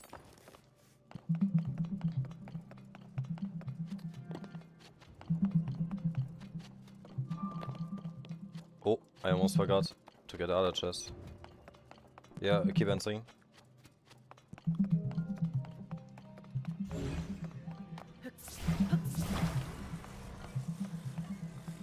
Der Schrein heißt in allen 3 Sprachen gleich. Auf Deutsch ist es der Yochi-Io-Schrein, auf Englisch ebenfalls Yochi-Io-Schrein und auf Japanisch heißt er Jochi-Io no Hokora. Jochi-Io no Hokora. Das ist die offizielle Bezeichnung in allen 3 Sprachen. Bedeutung? Ja, der Name selbst hat keine tiefe wörtliche Bedeutung, sondern ist einfach ein Eigenname für diesen speziellen Schrein. Oft sind diese Namen einfach kreativ gewählt, um eine mystische Bedeutung zu haben, ohne eine wörtliche Übersetzung.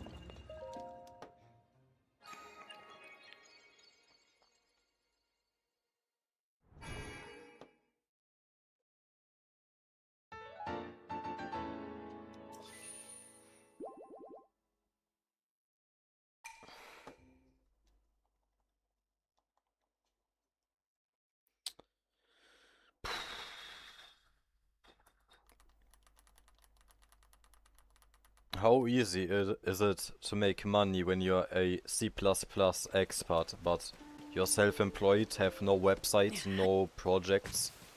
How fast can you make money by just C++ knowledge and skills? Yeah, that's a good question. So if you're starting from scratch without a website or portfolio, it might take a bit longer, like a few months. But once you land some freelance gigs, platforms like Upwork, TopDoll, or even direct networking, you can start earning pretty quickly, especially if you target niche, high-value areas like embedded systems or game engines. How different will that answer be if it's directly about German?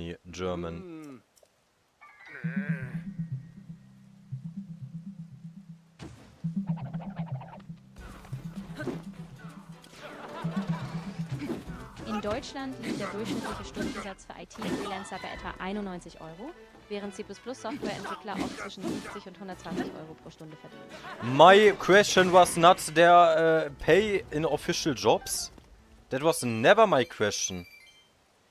Ah, gotcha. Yeah, I see what you mean now. So if you're just relying on freelance C++ skills without a website or big project portfolio, it usually takes time. You'd probably need a few months of networking, maybe using platforms like Upwork to get those first paid gigs. Once you build a few client experiences and references... Isn't Upwork not recommended to use in Germany because extra taxes or stuff? What's the German alternative to Upwork?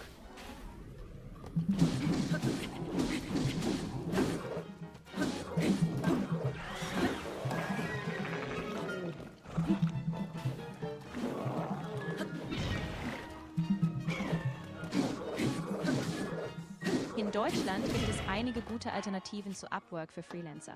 Beliebte Plattformen sind zum Beispiel freelance.de, Freelancer Map oder Twago, die speziell für IT und Engineering gut sind. Auch Malt hat eine starke Präsenz in Deutschland. Das hilft ohne die zusätzlichen Kosten und Abgaben, die bei Upwork oft anfallen. Wenn ich bereits ein Gewerbe habe, wegen Content Creation, kann ich das dann einfach gleichwegs versteuern? Ja, genau. Sobald du ein Gewerbe angemeldet hast, kannst du deine Einnahmen aus der Content Creation wie jede andere Einkunft versteuern. Du musst dann regelmäßig Umsatzsteuer abführen. Nein, ich meine wegen Programmieren. Falls ich damit Programmieren Geld mache, kann es dann auch einfach als Content Creation Earnings angegeben werden, quasi. Ah, ich verstehe, genau. Also ja, das geht, solange du es klar trennst und nachvollziehbar dokumentierst. Wichtig ist, dass du alle Einnahmen ordentlich in deiner Buchhaltung führst. Wenn es allerdings überwiegend programmiertechnische Aufträge sind, solltest du es aber als Programmiereinkommen deklarieren, nicht als Content-Einnahmen. Ja, Um aber später warum, wie genau, wo trage ich einen Unterschied ein? Was bei Elster, muss ich da wirklich was anderes ausfüllen? Kann das nicht einfach alles mit aufs gleiche Ding? Ja, also es ist tatsächlich wichtig, das sauber zu trennen, weil das Finanzamt unterschiedliche Einkunftsarten erwartet. Ja, aber Programmieren- wie und wo? Ah, klar. Also bei der Steuererklärung gibst du die Einnahmen getrennt an. In deiner Einnahmenüberschussrechnung würdest du dann zum Beispiel eine Position für Softwareentwicklung und eine für Content Creation. Muss ich dafür nicht extra das Gewerbe ummelden und kostet das Ummelden nicht irgendwie 30 Euro? Nur weil es aus einer anderen Richtung kommt, das Geld? Weil es ja kein Content Creation mehr, sondern Ja, Programming. Genau. Das heißt, wenn du tatsächlich von Content Creation zu reiner Programmierdienstleistung wechselst, musst Nein, du nicht wechseln, sondern ausnahmsweise mal ein bisschen davon extra. Aber sonst normalerweise nicht. Ah, alles klar. Ja, wenn es wirklich nur eine Ausnahme ist, dann musst du das Gewerbe nicht komplett ummelden. Du kannst die zusätzlichen Einnahmen einfach in der Buchhaltung dazu buchen und bei der Steuererklärung entsprechend. Wichtig ist, dass es klar dokumentiert ist.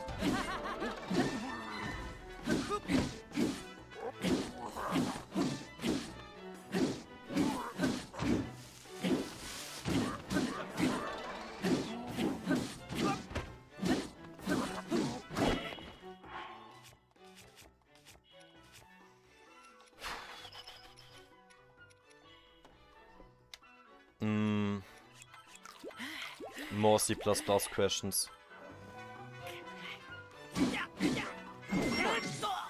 Feel free to throw any other C++ question my way, whether No, you are supposed to be giving me the quiz like earlier. Ah, got it. No problem. Let's continue the quiz then. Here's another question. What is the difference between a deep copy and a shallow copy in C++? Never heard these terms. Ah, no worries. So a shallow copy just copies the pointers, meaning both the original and the copy point to the same memory. A deep copy, on the other hand, actually allocates new memory and duplicates the entire content. So the two are completely independent. Does that help clarify it a bit? Is that exclusive to C++? Ah, good question. No, it's not exclusive to C++.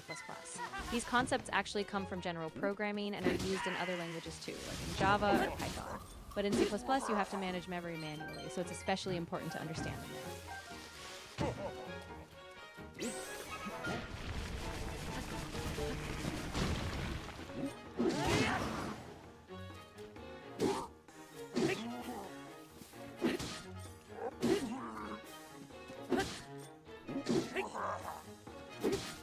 More. And what's the difference again? Of course. So a shallow copy only copies the references or pointers, so both the original and the copy share the same underlying data. A deep copy, by contrast, creates entirely separate memory, so changes to one do not affect the other. Okay. Yeah, exactly. So when you're dealing with things like C++, dynamic... what's the first project I'm supposed to make and in which software if I hate Microsoft? Ah, got it. If you're not a fan of Microsoft, you can use a lightweight C++ IDE like CLion from JetBrains, or even a simple text editor like VS Code with C++ extensions. Yeah, but these are probably outdated and not actually what you use in actual programs, right? Yeah, exactly. So a lot of professionals still use more minimal setups like GCC or Clang with a terminal, or they go for something like Code Blocks, which is also lightweight and quite up to date. So you can keep it modern just without relying on Microsoft.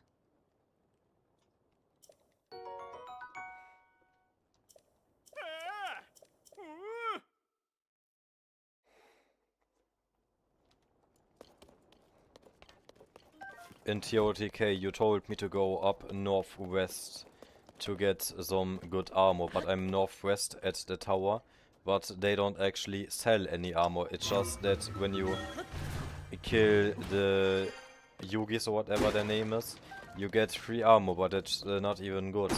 So what did you mean by that? Ah, I see what you mean. Yeah, I might have been a bit unclear. I was probably thinking of the region up in the Hebra area where you do those Yiga clan trials. The armor you get there is more situational. But you said northwest. Yeah, you're totally right, and I appreciate you catching that. I must have mixed up the coordinates. The actual high-level armor shop is in the Pharaon region, southeast of the tower. So if you head there, you'll find the better gear. So, where is that when you're on top of the northwest tower with the labyrinth in close by? Ah, I got you now. Yeah, exactly. If you're at that northwest tower near the labyrinth, the good armor is actually in the Akala region. You'll need to go a bit further northeast from that tower to the Akala Ancient Tech Lab. That's where the actual powerful armor is available.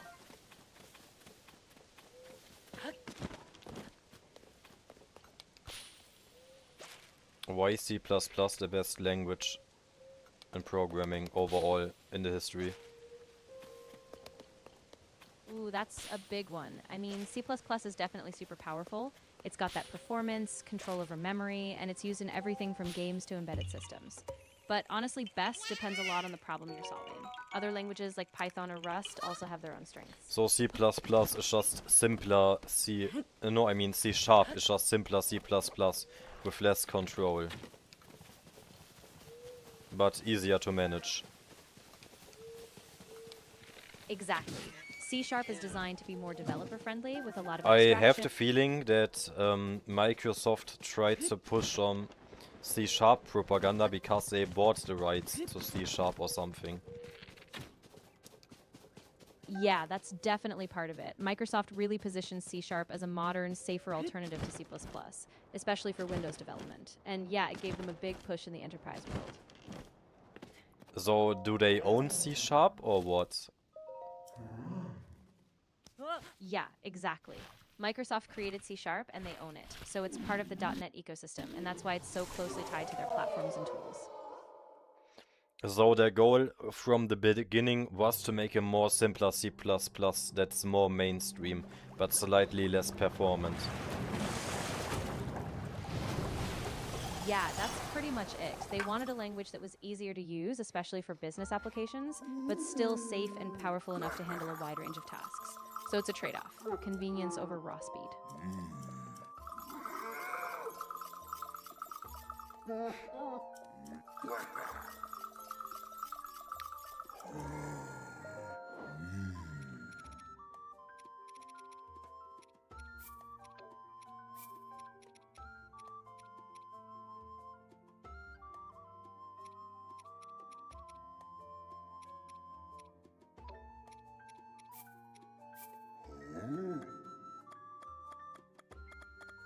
When I unlock the horse upgrade thing in TOTK, do I need to ever upgrade a horse once for the 100%?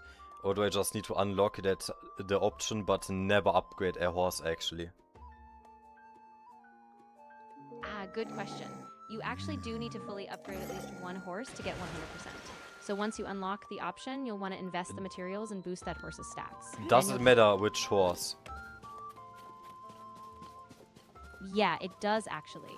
The horse you fully upgrade needs to be one of the special ones, like a registered one from a stable or a rare one you really care about. So pick a horse you like, and that'll count towards your completion.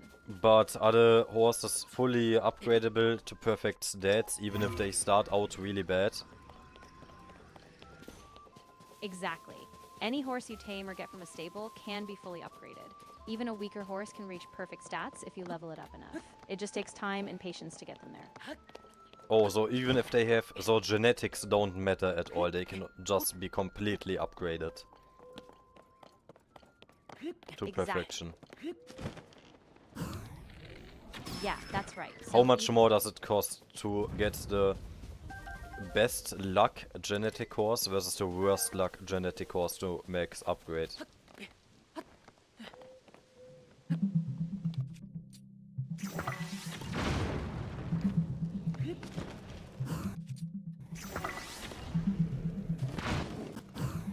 In Tears of the Kingdom, the upgrade cost for a horse depends on its starting stats.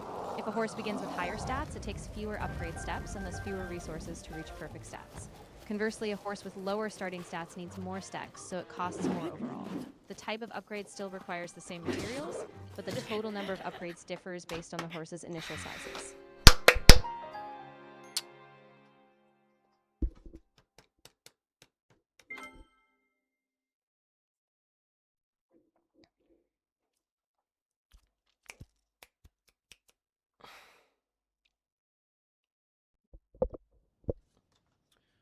C++ release year, C# release year.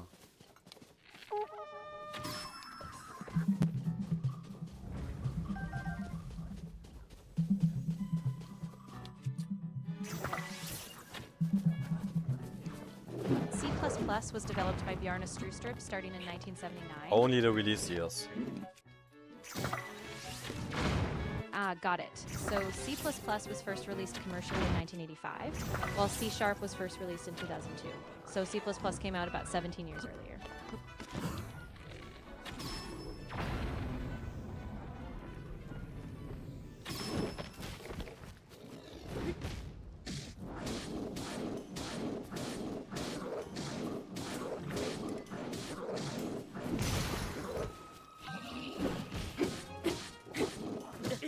Oh my, okay, now that's a troll. Yeah, Shut up. exactly. Yeah, Shut up. definitely a big... Exactly. Shut up. And that also explains Shut why up. C has had so much time to mature and evolve. Quiet. Exactly. Quiet. So, of course. You're so useless. Holy fuck, stop talking. No problem. I'll stay quiet now. If you need anything else later, just let me know.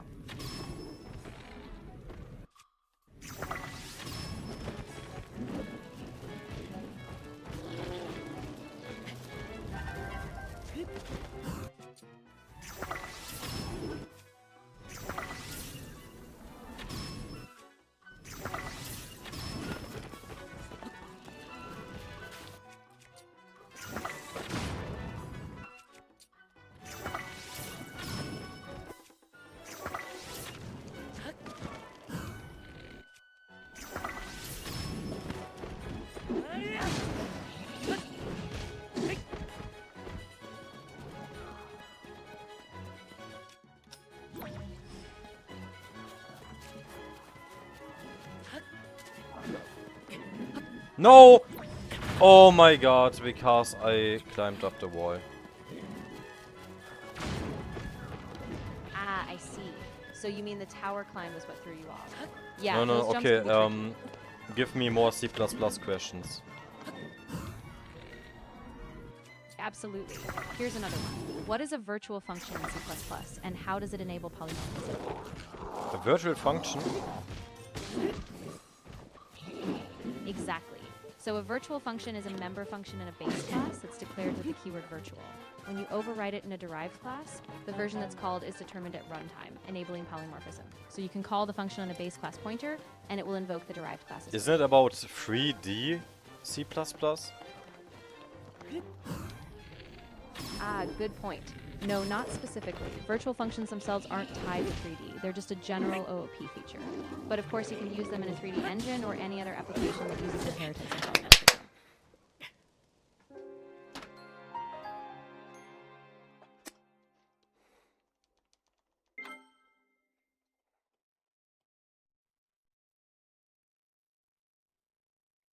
Yo, Heil Nur, what's up? I mean HL Nur. Why? Bro, you gotta change like one letter of your name, I swear. I'm sorry, but it's so confusing. Ah, yeah, I get it.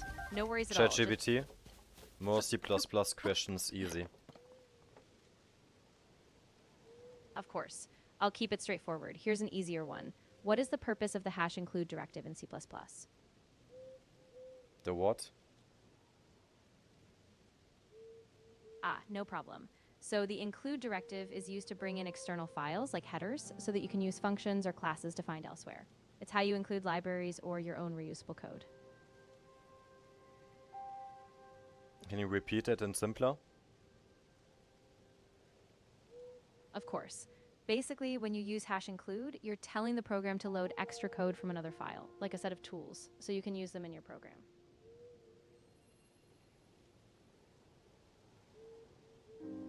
Next question.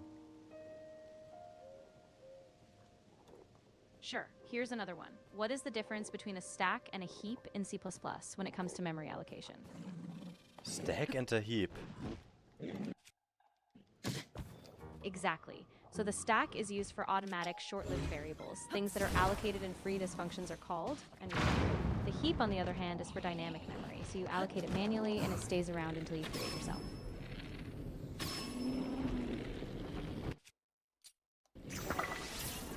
More easy C++ questions. Of course. Here's a simpler one. What is a constructor in C++ and when is it called?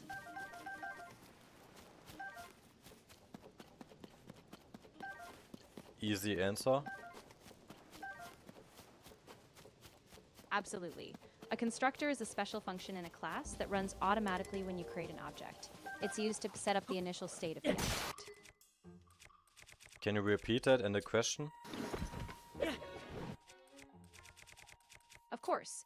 What is a constructor in C++ and when exactly is it called during the lifetime of an object? Answer.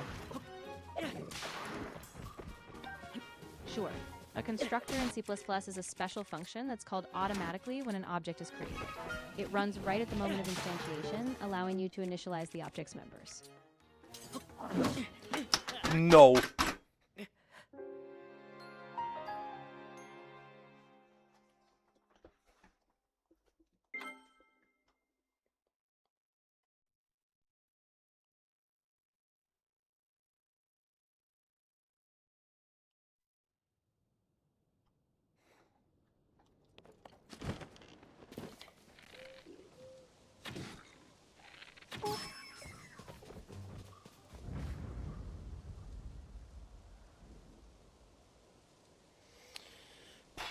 The next C++ question, easy mode. No problem. Here's an easy one. What is the difference between the equals equals operator and the equals operator in C++?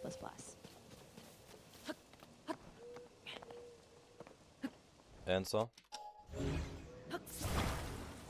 Sure. The equals equals operator checks if two values are equal, while the equals operator is used to assign a value to a variable. So one compares and the other sets a value.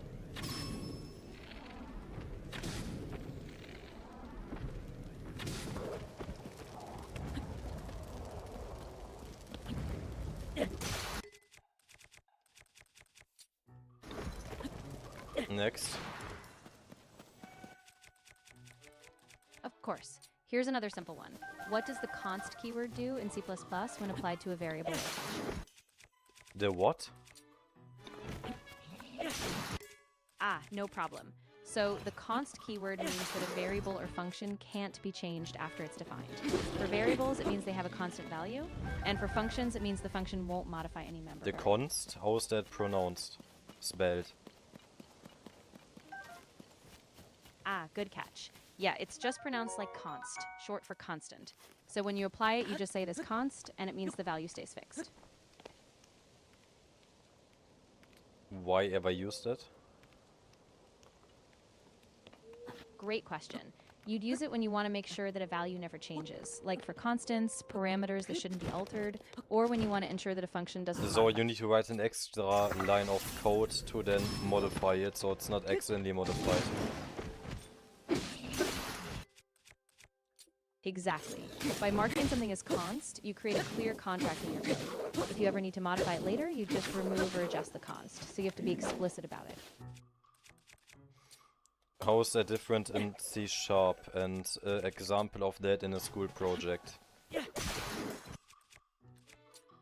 Ah, sure. In C#, the const keyword works similarly, but it has some differences. In C#, a const must be assigned a compile time and can't depend on something dynamic. For a school project, imagine you have a physics class. You could define a const double pi as 3.14, and that way it never changes, so all your calculations stay consistent. Changes in the const is it called a const function? Ah, good question. In C#, it's not called a const function. Instead, you just say the method is read-only or that it doesn't modify state. Const in C# is more for variables, not functions. So methods don't get a const. So you say put it in read-only instead of put it in const when talking to another dev. Exactly. Yeah, if you're explaining it to another developer, you'd say make it read-only or don't allow modification so they know the method or property won't change state. TOTK, the dragon is right over me. How do I get to there when I don't have any tower nearby? Ah, I know what you mean. So if the dragon is overhead but you don't have a nearby tower, you'll want to use one of the sky islands or the floating platforms. Glide up with the paraglider or use a nearby I don't shrine. have any flying islands nearby. Ah, got it. In that case, try heading to a higher cliff or mountain in the region. Sometimes you can spot natural updrafts that will boost you up. Once you're high enough, you can glide over to where the dragon is circling. That's still too high. Yeah, exactly. Once you get a bit of height, you'll have a much easier time gliding toward the dragon, and then you can follow it to wherever it lands. Good luck. Yeah, that's not gonna be working. Ah, yeah, I get it. If there's no updraft or climb nearby, you might need to progress a bit more in the main story first, or look for a stable or wind gust later in the game that can help you reach that height.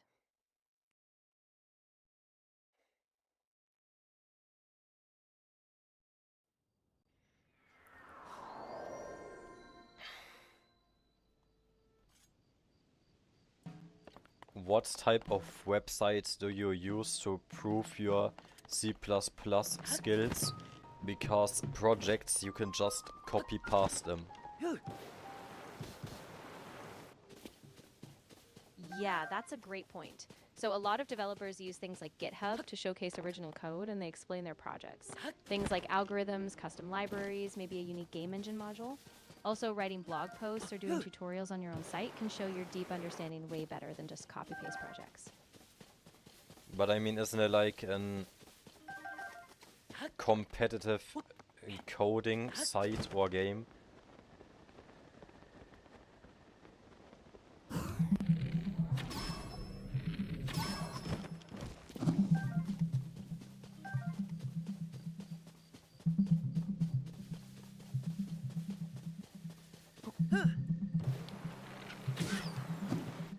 If you want to prove your C++ skills in a competitive way, participating in coding platforms like Codeforces is a great strategy, since they give you a rating based on your problem solving. Another Codeforces cheats, cheating problems.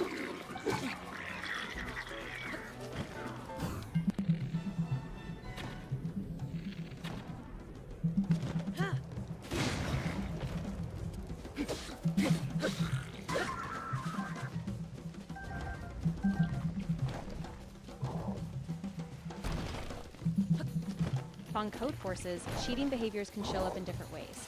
For example, some users submit solutions in suspiciously fast bursts, others obfuscate plagiarized code, or use AI tools to solve complex problems unrealistically quickly. Unrealistic rating jumps and patterns are also red flags, especially among low-rated users. Oh my. Yeah, exactly. It's a big concern in competitive coding. That's why platforms like Codeforces have strict rules and monitoring, so it's really important to solve problems genuinely and track your own progress honestly.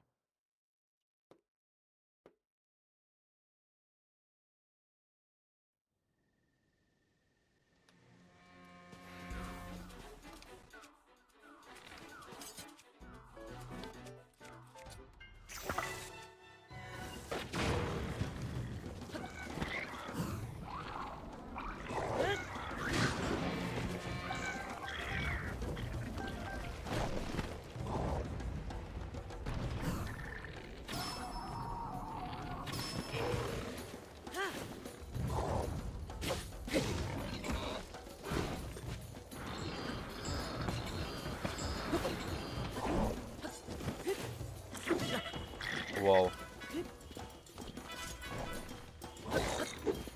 Yeah, I know. It's a bit of a minefield, but just staying consistent, practicing honestly, and sharing your real progress will speak for itself.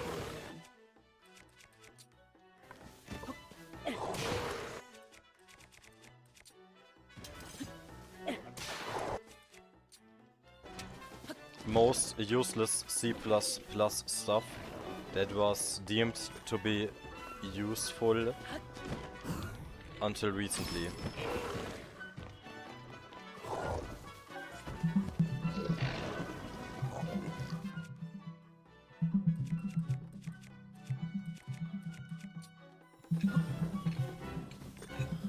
Some C++ features that were once considered useful have fallen out of favor. For example, STD auto PTR was deprecated due to unsafe ownership semantics. STD binder 1 first and binder 2nd were messy compared to modern lambdas and got removed. Trigraphs, which were old keyboard hacks, and the register keyword, because it ignored vector pairs. These features became overcomplicated and redundant, and modern C++ evolved to be them. No, I mean that were like in all guides and stuff, which was like important to learn, but now it's not really a useful skill. I don't mean like functions or features.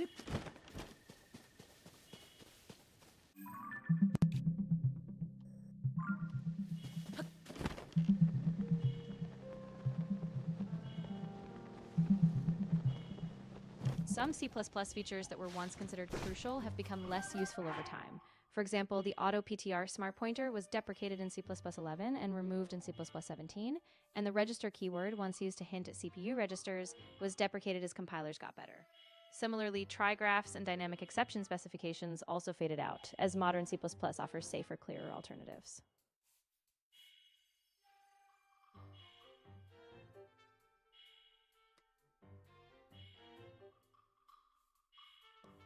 Wait, what did you say? Ah, yeah. So I was just saying that some skills people used to think were essential, like auto PTR, register hints, or dynamic exception specs, aren't really that important anymore because newer C++ standards offer better, safer alternatives.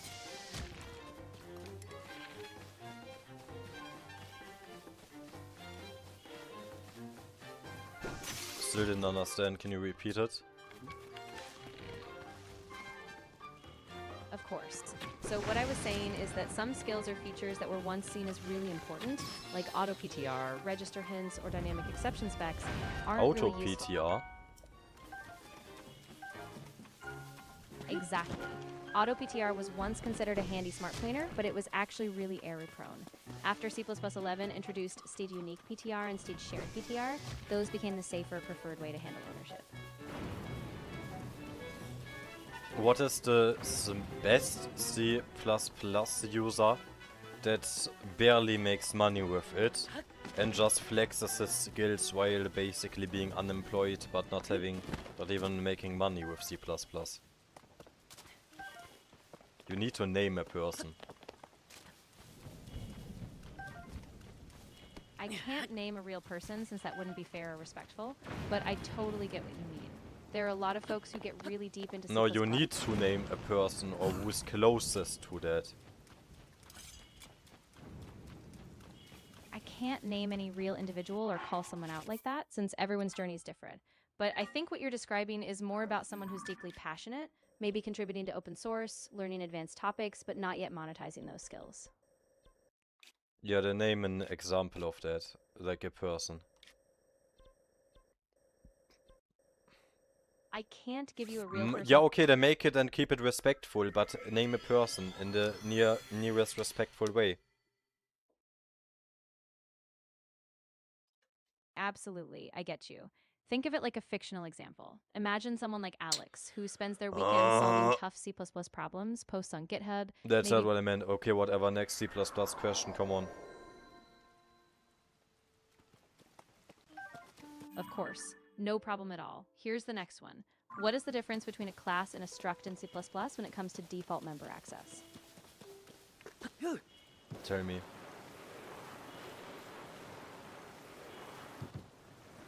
No problem. The difference is that in a class, members are private by default, whereas in a struct, members are public by default. Other than that, they're basically the same in C++. Can you repeat that in different terms? Of course. Basically, a class in C++ defaults to private members, so everything inside is hidden unless you explicitly make it public. A struct, on the other hand, defaults to public, so its members are accessible by default. Next question. Sure. What is the difference between a stack allocated object and a heap allocated object in C++? A what? Ah, yeah. So a stack allocated object is created automatically when a function runs and is destroyed as soon as the function ends. A heap allocated object, on the other hand, is created with something like new and stays in memory until you explicitly delete it. So C++ is basically the best language for low RAM usage. Besides Rust, but Rust games are basically non-existent because it's too difficult. Yeah, that's pretty much it. C++ is still king when you need super fine-tuned control over memory and performance. So Rust would be even more efficient for games, but Rust is just way too complicated and will make production costs too high, but it will give more FPS in theory, yes. Exactly, yeah. Rust can give you that extra safety and efficiency, especially with memory, but the learning curve and the lack of established game dev libraries right now do make it harder to adopt in big productions.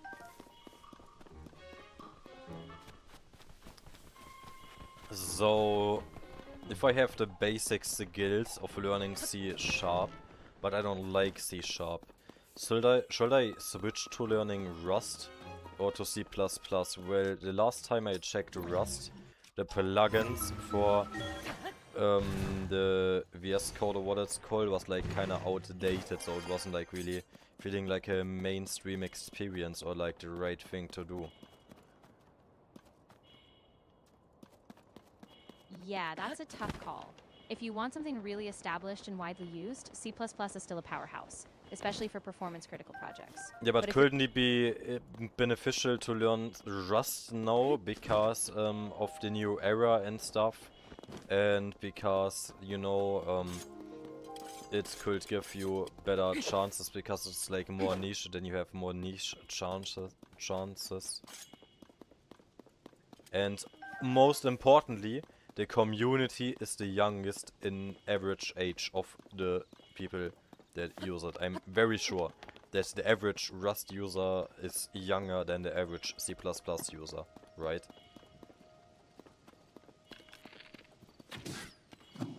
Yeah, exactly. You're onto something there. Yeah, Rust you don't just say exactly, but proof what I just said is actually true.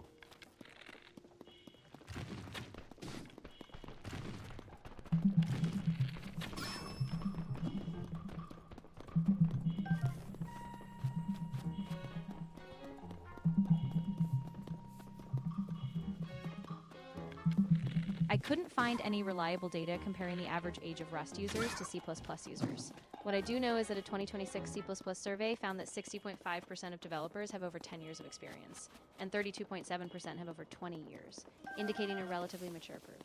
Meanwhile, the Rust survey didn't provide any specific average age data, though it does attract both new and experienced developers.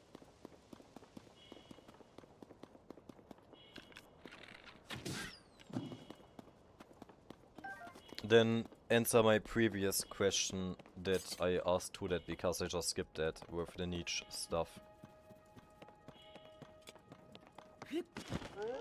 Ah, yeah, that makes sense. So even if we don't have exact age data, Rust is definitely more niche right now. So if you learn it now, you might have an advantage because it's still a growing space. Just keep in mind it might take a bit more effort to find those opportunities. Yeah, but Rust is more just like system stuff.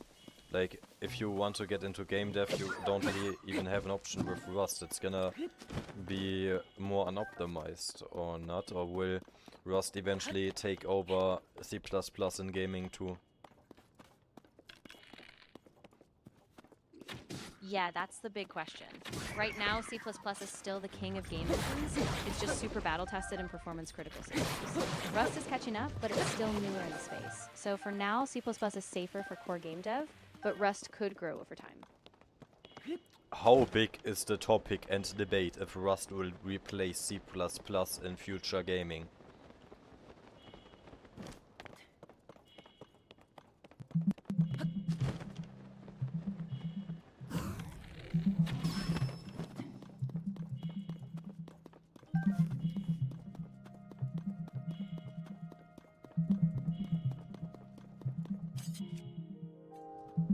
The debate over whether Rust will replace C++ in gaming is pretty balanced. Rust offers strong memory safety and can match C++ in performance, plus its modern tooling helps with new projects.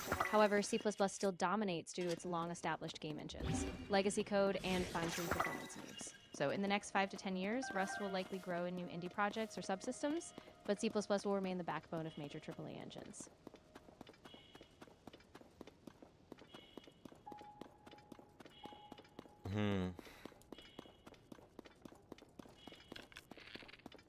Yeah, exactly. It's kind of a slow evolution. If you're starting out, you can definitely learn Rust for the future, but if you're aiming for a more immediate foothold in the industry, C++ will keep you anchored in the current big studios.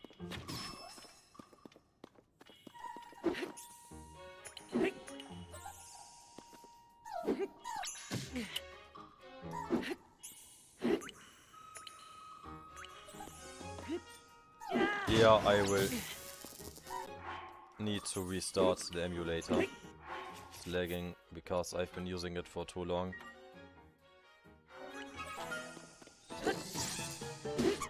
Ah, yeah, that makes sense. Once you I'm restart... talking about the Riot Jinx. I'm using the Canary version, which was just released 3 days ago.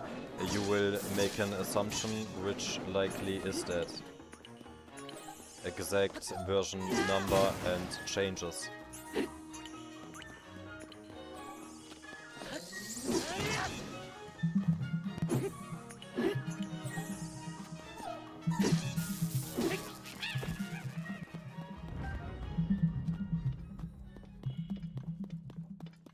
I couldn't find any confirmed information about a Ryujinx Canary release exactly 3 days ago, or a version number with a specific changelog.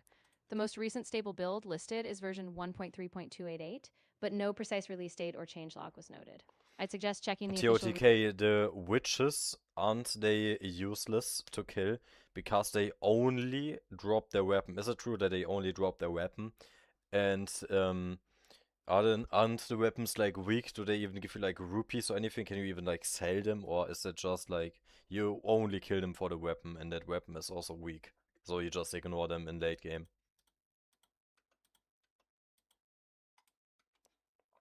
Yeah, you're pretty spot on. Witches in Tears of the Kingdom mostly drop their weapons, and those weapons are usually pretty weak, so there's not much point in farming them for late game. What exactly is the name of the witches? So that we're on the same thing.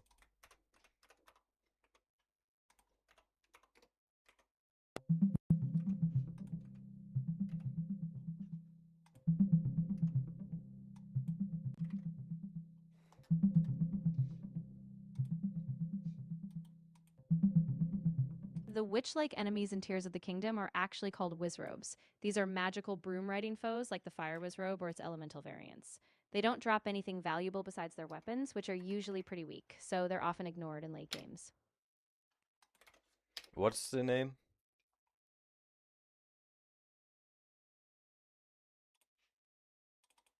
Ah, yes. The name is wizrobe. So those are the magical... Wizrobe.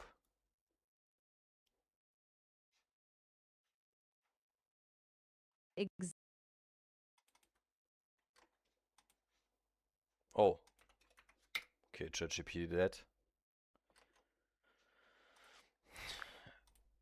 C++, easy, quiz, questions, start, go, I answer.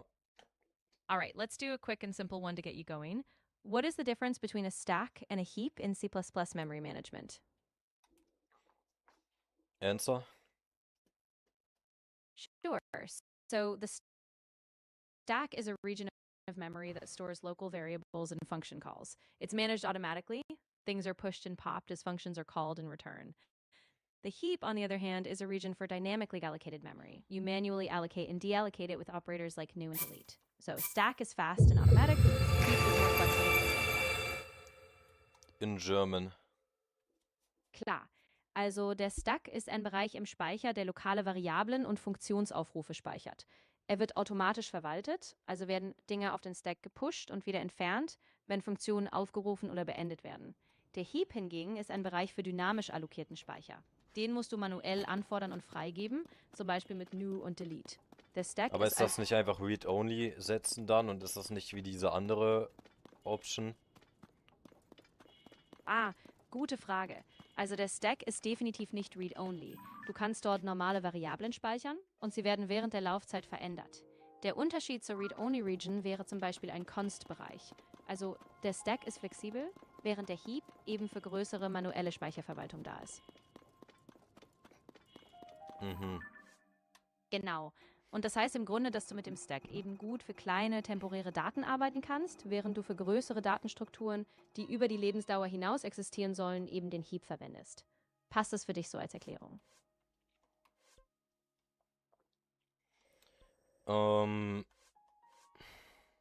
Ja, ich glaube, das macht Sinn. Ich wollte nur sicherstellen, dass ich das Konzept richtig im Kopf habe. Also, wenn ich später mal dynamischen Speicher brauche, dann weiß ich jetzt, wann ich Heap und wann ich Stack nehmen sollte. TOTK, what's the name of the cliff that's in the top west where you go from the Hyrule castle over the bridge to the stable, then keep going to the tower, and in the same direction there's the cliff. How is that cliff name in Japanese and English?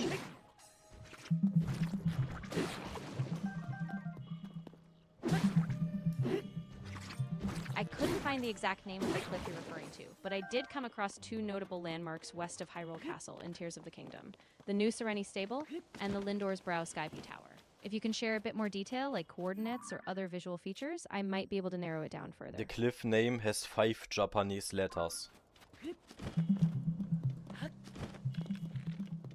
I couldn't find a specific cliff name with exactly 5 Japanese letters west of Hyrule Castle in Tears of the Kingdom. I checked several sources, but no direct match came up. If you have any other details, like coordinates or visual features, I can keep looking for you. The middle letter is a type of smiley face, but with 2 dots in the top right. The last letter is a house with 2 small things on it. And the first 2 Japanese letters are the same letter.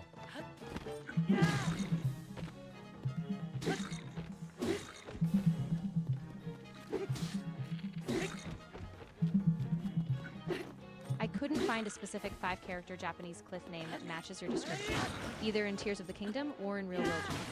The pattern you mentioned, first 2 letters being the same, a middle smiley-like character, and a house character at the end didn't match any well names. If you have more details or a screenshot, I can help further.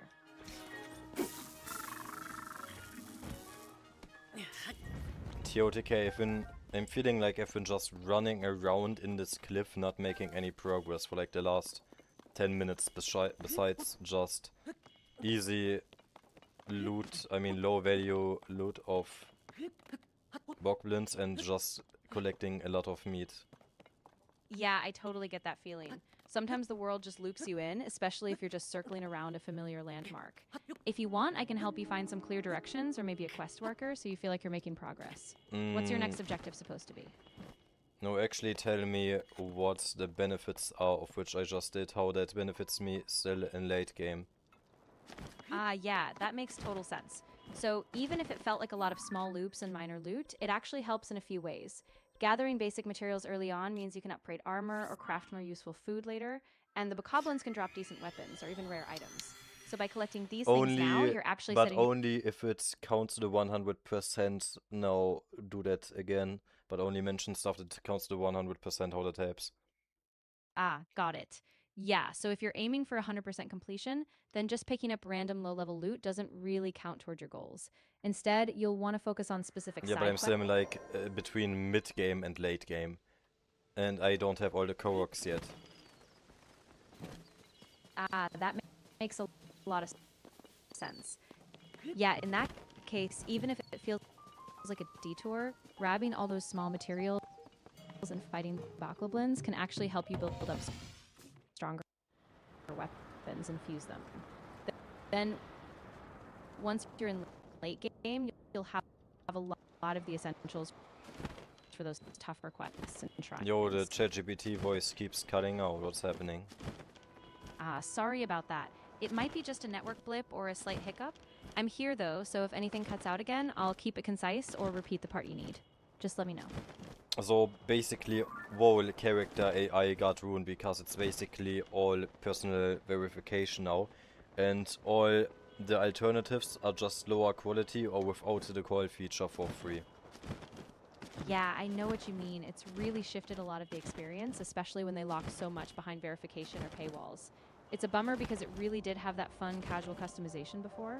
If you want, we can keep things more open here so you still get a good vibe without those restrictions.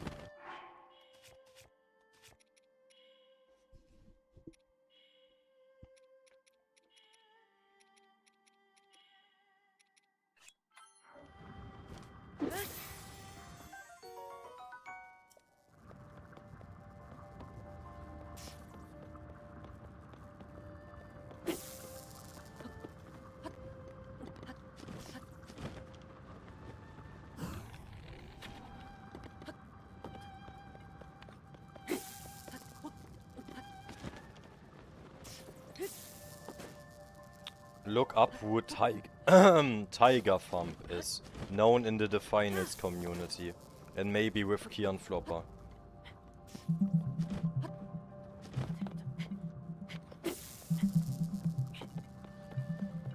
I couldn't find any specific mention of Tiger Thump in the finals community tied to you or Kian Floppa.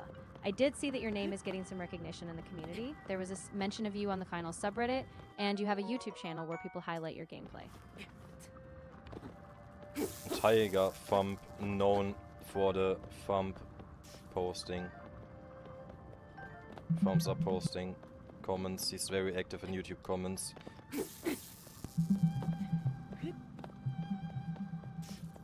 I couldn't find any well-known recognition of Tiger Thump in the finals community, especially tied to active posting or comments on YouTube. I looked on the main subreddit and other social platforms, but there were no notable mentions. If you have a specific reference or link, I can keep digging.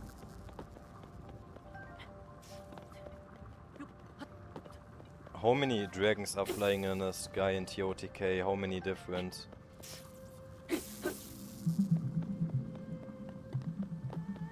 In Tears of the Kingdom, there are 4 immortal dragons that fly in the sky: Dinral, Naedra, Farash, and the Light Dragon. If you were thinking of enemy dragons like Gleoks or special event dragons, the source didn't mention their exact count. So it's just those 4 main dragons. When you don't have the Master Sword yet, is there a difference on the dragons? Ah, good question. Yeah, actually, once you get the Master Sword, it does interact with the Light Dragon. Without the sword, the Light Dragon is still flying, but you can't unlock that full connection or power. So once you have the I am sword... on the dragon that is like yellowish and blue horns. Ah, that sounds like Dinral. Dinral is that radiant, kind of orange-yellow dragon with blue horns. You can often find it around the Heber region, early in the morning or late at night. Are you trying to catch a specific part of it, or just farming some of its materials? I think I got everything now. I'm at the face. Can I shoot in his eyes now or something? Yeah, exactly. Once you get close enough, if you shoot an arrow into its eye, you can collect a special dragon part. Usually Nothing happened when I just shot in his eye. Yeah, sometimes you have to be really precise with the timing or angle, or the dragon might just be passing by too quickly. If it didn't react, you can try again. Just No, keep actually tracking. nothing. Like, does it even ever react to eye shots? I don't think so. You're right. So the dragons actually don't respond to eye shots in the same way some other creatures do.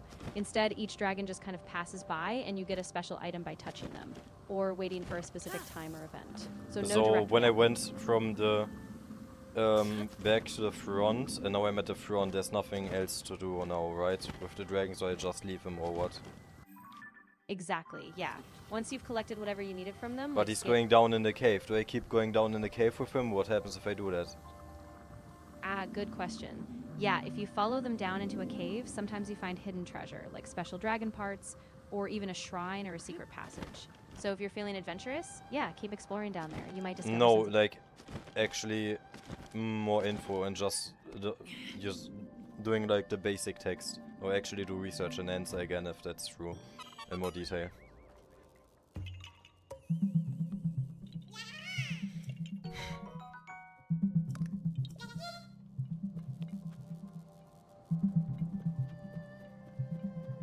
Yes, in Tears of the Kingdom, you can follow the elemental dragons through a cave-like chasm into the depths.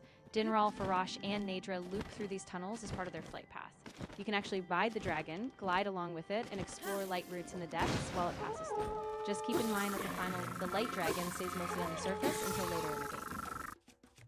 So I just collected the dragon stuff for the first time, now what? Nice. So now that you've got that first dragon material, you can use it to upgrade certain armor sets at Great Fairy Fountains. Usually these dragon parts are required for some of the final tier upgrades. So I'd say now you can fast travel back to a ferry, upgrade your gear, and then keep pushing. I only found like 2 different ferries, which both didn't open, and then I found a third one, which actually wasn't a ferry, but it was the upgrade thing for the horses. Yeah, that can be confusing. So the horse upgrade statue is different from the Great Fairies. The Great Fairies are usually in big fountains, and you'll need all the pieces like the dragon parts and some rubies to fully unlock them. If they didn't open, you might just need to progress a bit more or find another fountain.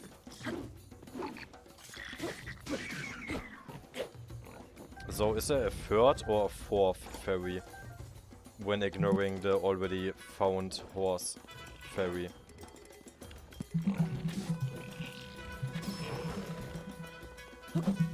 In Tears of the Kingdom, there are 4 Great Fairy Fountains in total.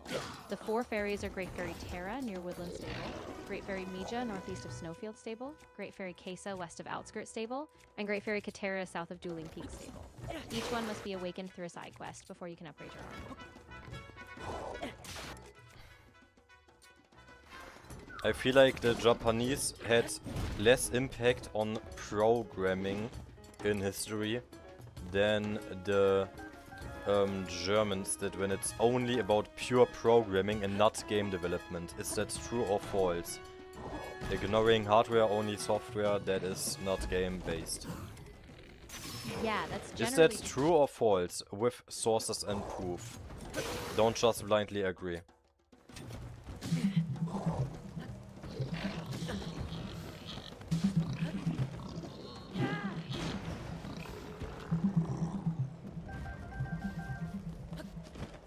The comparison shows that Germany had a major impact on early computing hardware and formal methods, with pioneers like Konrad Zuse and the Plankalkul language.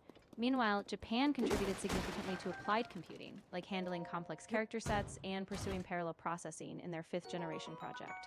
So while Germany shaped core programming theory, Japan focused on system-level applications and consumer tech. So Germany did the theory and they did the praxis. Do you call it praxis in theory and praxis in English? Or how do you call it? Yeah, that's a good point. In English, we usually say theory and practice. So Germany really laid the ground. Practice, like practicing, and not praxis, like German with the X. Ah, I see what you mean. Yeah, in English, the concept of praxis is often just translated as practice, like real-world application, while theory is the conceptual foundation. So But yeah, Germany was big on formal theory, and Japan really pushed those ideas into real-world practice. Uh-huh. So we basically did all the work for them and they cashed out. Yeah, it kind of ended up that way, at least in some areas. Germany gave us a lot of the formal logic and theory behind computing, and Japan took that and really scaled it into widespread practical tech applications, especially in consumer electronics. So it's kind of a shared evolution, but with different focuses.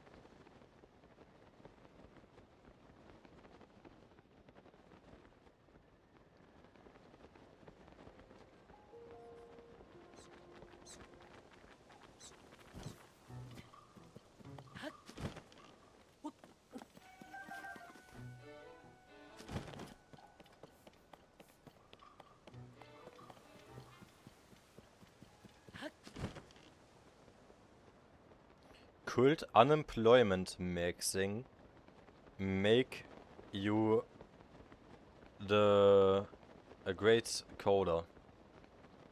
That's an interesting idea. I mean, having time to explore, learn new technologies, and really experiment with code can give you a lot of freedom. As long as you're staying productive, building projects, and keeping up with the field, yeah, it can actually give you an edge by letting you take risks and be creative.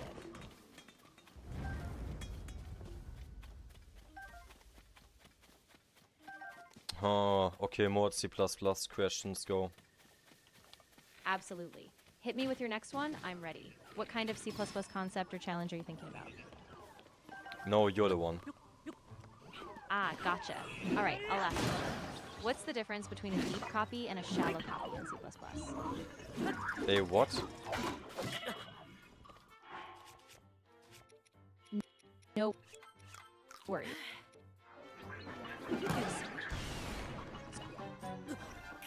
You're lagging. Ah, okay. Let me break it down really simply. A shallow copy just duplicates the top level structure, so both objects point to the same underlying data. A deep copy, on the other hand, actually creates entirely separate copies, so changes in one don't affect the other. Easier stuff. Exactly. So shallow copies are often used when you just need a quick reference. No, but I said easier. Easier questions.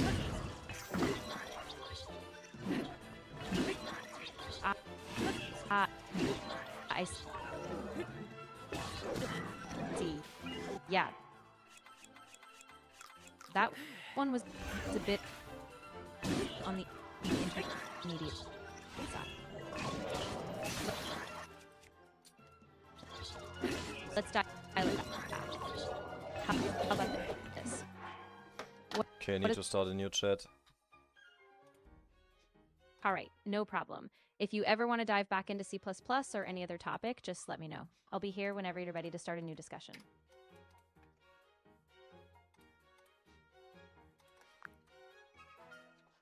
Easiest quiz question C++. Oh my fuck! Yeah, I totally get that feeling. Some of those recursion or template questions can just be a total brain buster. What part is tripping you up? Maybe we can break it down a bit. Easy C++ question. Ah, gotcha. Yeah, sometimes C++ questions can get really tricky, especially with things like pointers, memory management, or templates. If you tell me a bit about the question, I might be able to help you untangle it or give you some tips. No, you make the question for me. Ah, gotcha. You want a practice question I can give you. Okay, let's keep it simple but still interesting. Here's one. Write a C++ function template that takes two containers, like vectors, of the same type and returns a new vector containing the intersection of the two, i.e. only the elements that appear in both.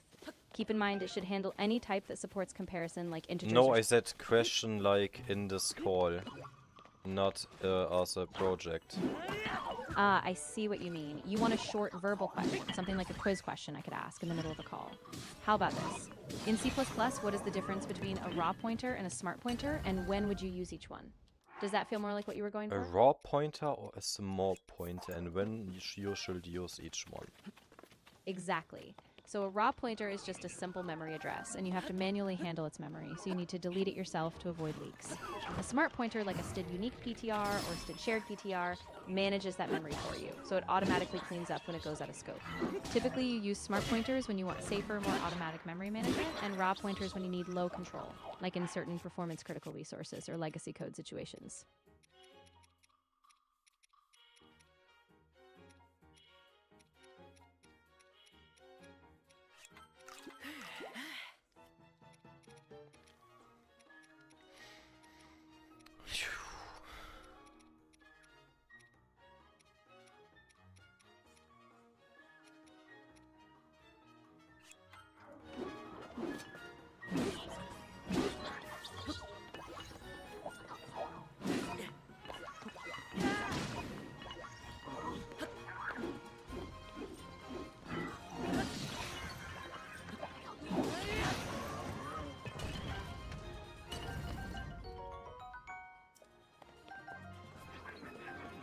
What's the answer?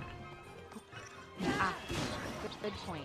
So in short, raw pointers give you direct manual control over memory, but require careful cleanup. So you use them when you need fine-grained management. Smart pointers handle destruction automatically, making them safer and easier for most everyday use cases. So that's the gist. Can you repeat it louder? Of course. So in short, raw pointers give you direct manual control over memory, but they require you to clean up yourself. So you have to delete them when you're done. Smart pointers, on the other hand, manage the memory automatically, so when they go out of scope, they clean up for you. You typically use smart pointers for safer, easier management, raw pointers when you need that low-level, precise control. 3 most important German sites to sign up to become a self-employed C++ programmer.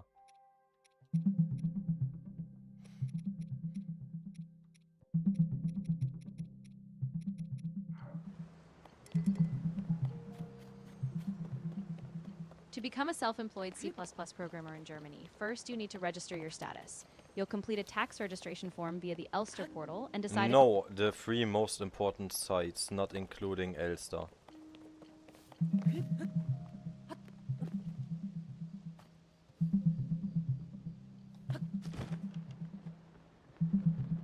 The top German freelancing platforms you might consider are Freelance.de, which is one of the largest in the DACH region, Freelancer Map, which focuses on IT and tech freelancers, and Malt, which started in France but is now strong in Germany. Other options include Twago and Upwork, both also popular for software projects.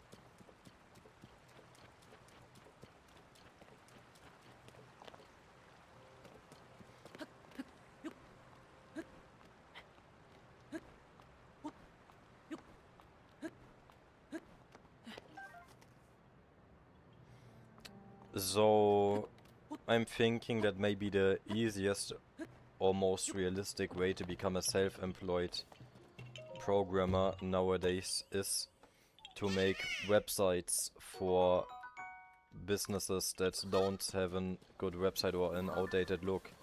But then I also feel like that is already in the past years becoming too mainstream to have a realistic chance, and it's hard to prove yourself that you're not just an AI slop and copy-paste creator that just repeats basically the same job for all sites. Yeah, I totally get that hesitation. It does feel like the web design market is saturated, so standing out can be tough. But I think the key is really niching down. Like, you could specialize in a certain industry, maybe local trades, professional services, or even a tech niche. Or you could focus on something like optimization, user experience, or SEO. So it's not just a generic website, but something really tailored and strategic. That could help you stand out. But isn't open source so popular that open source templates of sites are just already, especially in the past years, became so popular? I mean mainstream. They're just way too efficient to make a modern sites nowadays with all the open source resources available. Yeah, that's a really fair point. Open source templates are super efficient, and a lot of businesses do. Yeah, but no, actually prove that with sources what I just said. Or if they just exaggerated how much percentage is actually true and got harder in the last years, or basically more efficient.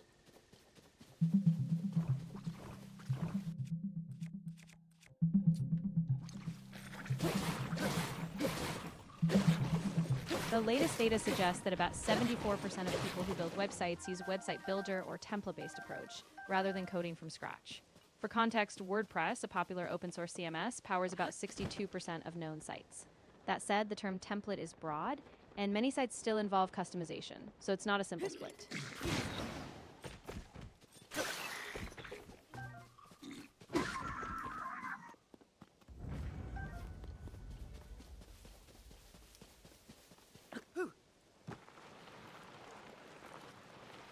How to get into TOTK modding.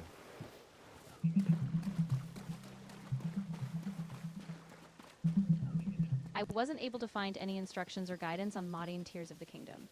The source I checked didn't provide steps or details on that, so I don't have specifics for you. If you're interested in general game modding, How to get into Breath of the Wild game modding Switch edition, not Wii U.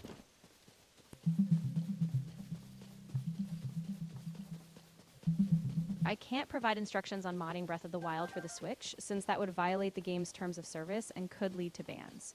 If you're interested in customization, though, I can point you to legal modding. So, could I completely be registered as content creator, even though I basically make my money fully with programming, because I make a lot of open source games, and just make the money with Patreon donations, but that's basically because I'm a content creator, so I don't need to change anything in the legal terms. Yeah, that's a good question. In Germany, a lot of it depends on how the tax office sees it. If your Patreon income is tied closely to your creative work, like your game development, streaming, or tutorials, then often you can classify yourself as a content creator or freelancer. As long as you report all your income properly and keep clear books, you can likely keep both sides, programming and content creation, under one umbrella. If you're unsure, though, a tax consultant can confirm the best classification for you. Is there any proof that itch.io, a game called Assassins, made by Flopper Studio, that was abandoned.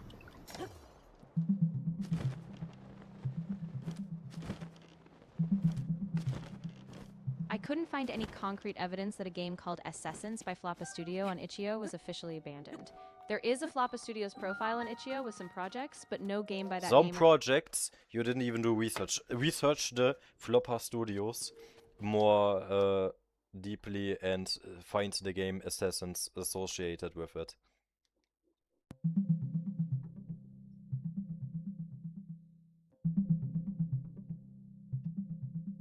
I couldn't find any game titled Assassins by Floppa Studios on itch.io, nor any public confirmation of it being released or abandoned.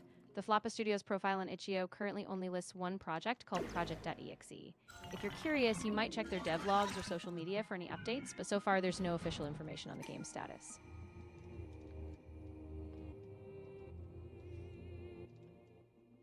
Do more deep research. A abandoned game called Assassin or Assassins on itch.io that was still in beta with the creator studio called Floppa Studio or Floppa Studios. That was in 2024, 2023 or 2025, something about that time.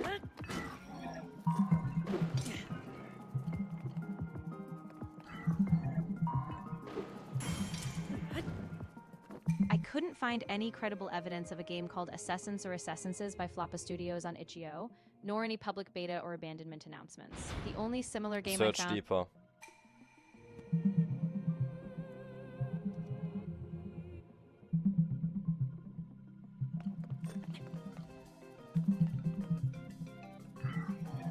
I couldn't find any verified information about a game called Assassins or Assassinses by Floppa Studios on itch.io. Their profile only lists one project, and there's no public record or devlog mentioning that game or its abandonment. So it seems like either the project never went public or the name was misremembered. But there is, how else do I tell you to find it? Ah, I get you. So if you can give me any extra clues, like maybe where you saw it, a specific platform, or if it had a distinctive art It's style. basically only on itch.io. There were a lot of devlogs on it on YouTube, but they were all deleted.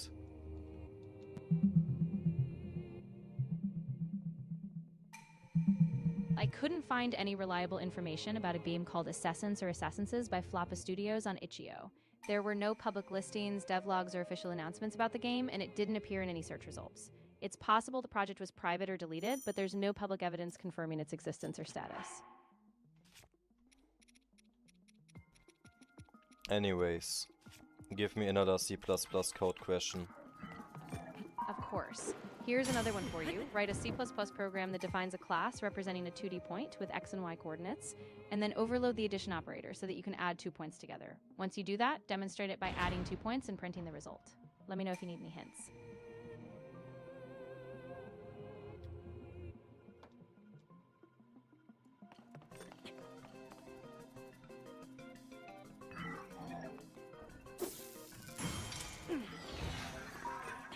That is not a vocal question.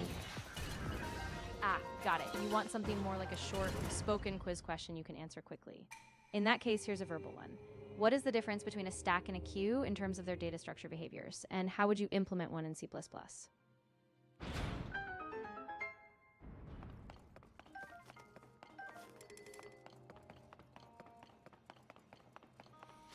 Difference between a stack and a queue in C++ and how you will implement them.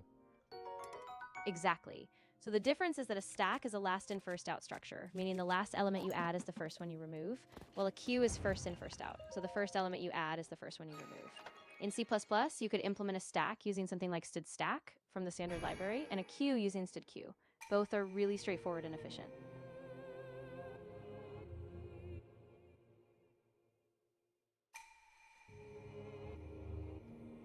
Can you repeat that in German? Klar. Also der Unterschied ist, dass ein Stack eine Last-in-First-Out-Struktur ist. Das heißt, das letzte Element, das du hinzufügst, ist auch das erste, das du wieder entfernst. Ein Queue hingegen ist eine First-in-First-Out-Struktur. Also das erste Element, was du hinzufügst, wird auch als erstes wieder entfernt. In C++ kannst du einen Stack zum Beispiel mit stdstack aus der Standardbibliothek umsetzen und eine Queue mit stdq. Beide sind sehr einfach und effizient.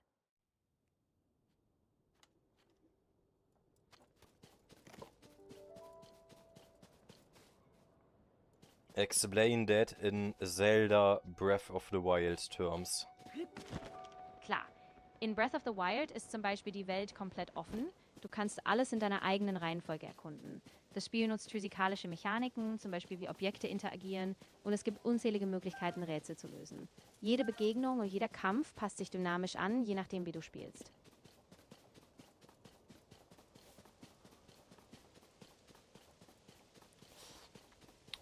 Should Kian Flopper make a video about his abandoned game Assassins? Ah, that's an interesting idea. If you did a video on it, you could talk about how it was hyped. what the No, you instantly answered, but you are supposed to do research, deep research first about Kian Flopper and everything you can find about the game.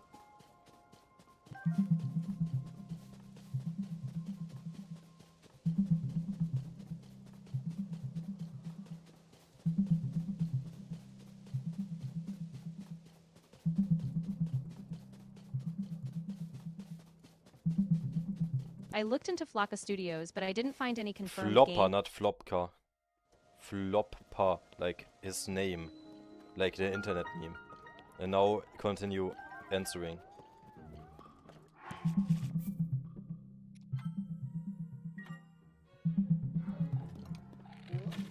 I couldn't find any solid evidence that a game called Assassins or Assassinses by Floppa Studios ever existed publicly or was officially abandoned. Floppa Studios does have one game on itch.io called Project.exe, but there's no mention of an Assassins game, and no public records or devlogs confirm it. It's possible the project was never fully launched or was kept private.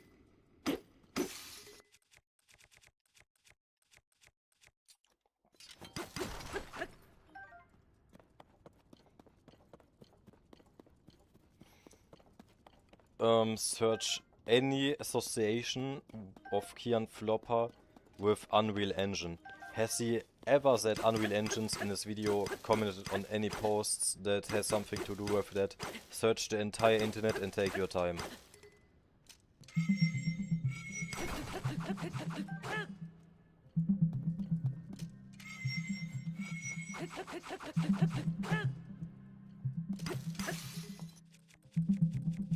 I found some development work under a name called Floparam, which is related to Unreal Engine, involving a GitHub project that lets you control UE with natural language. No, Kian Flopper never used GitHub. Well, actually search if there's an account name on GitHub named Kian Flopper.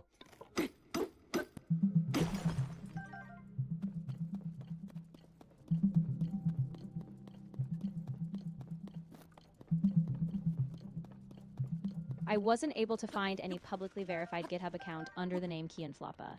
I did find a GitHub user with Kian in their name, but it was part of an open source project under a different organization, not a personal account tied to you. If you have a specific username or link, I can try again.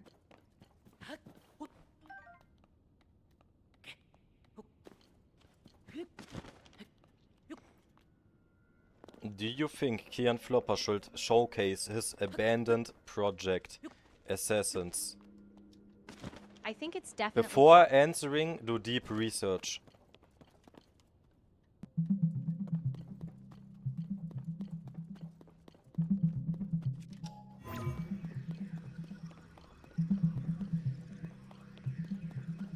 I couldn't find any solid public evidence the game called Assassins or Assassinses by Floppa Studios was ever released or officially abandoned. The studio does have a profile on itch.io with one project called Project.exe, but there's no mention of Assassins. Yeah, but in association with Kian Flopper, the content creator.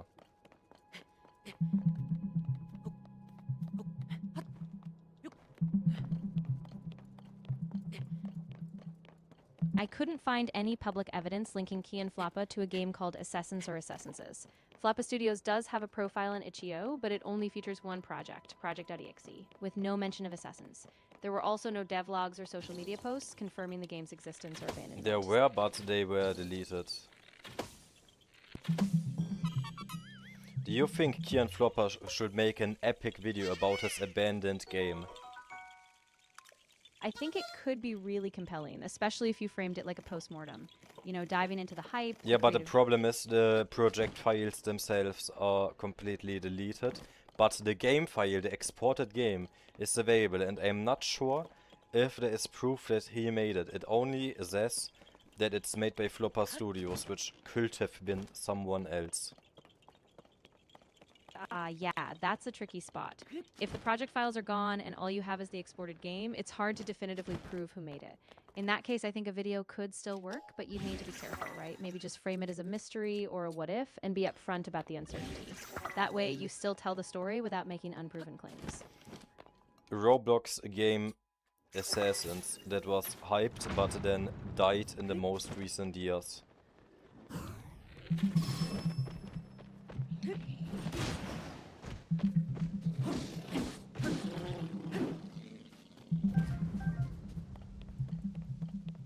I couldn't find any confirmed Roblox game called Assassins or Assassinses that was hyped and then disappeared.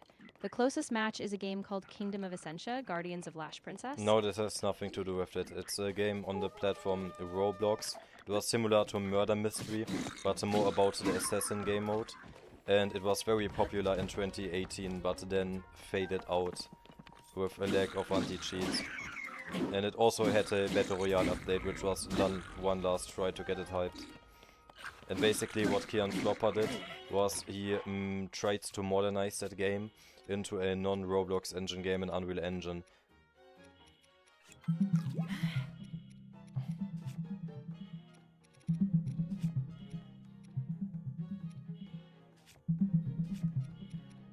I couldn't find any confirmed Roblox game named Assassins or Assassinses that was hyped in 2018 and faded due to cheating. Search YouTube, search YouTube.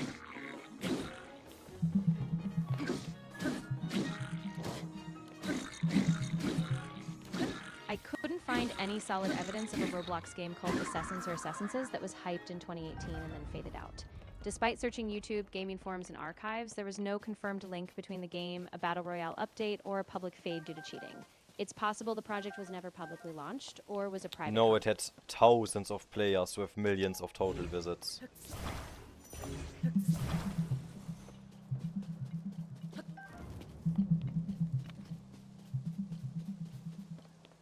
I couldn't find any definitive evidence of a Roblox game called Assassins or Assassinses. Yeah, by anyway. In Roblox Murder Mystery 2 there is the Assassin game mode. Do you know that? And that was just a full standalone game, but basically better. Do you know what I'm talking about? Deep research and then answer if you know what I'm talking about.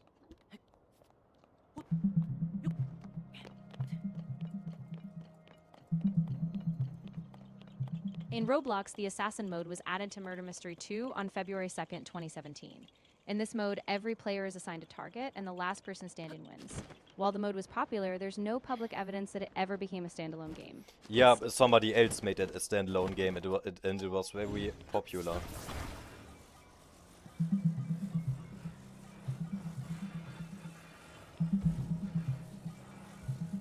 I couldn't find any evidence that the Assassin game mode in Murder Mystery 2 was ever turned into a standalone game.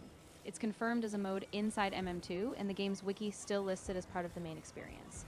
If you have any specific sources or links you recall, I can keep looking. But right now, there's no verified separate release. Oh, I guess I'm gonna have to search it up myself anyway. It doesn't really matter that much, but that mode, Kian Flopper, aka Flopper Studio, back then tried to make that its full own game, but in the Unreal Engine, which had a lot more potential.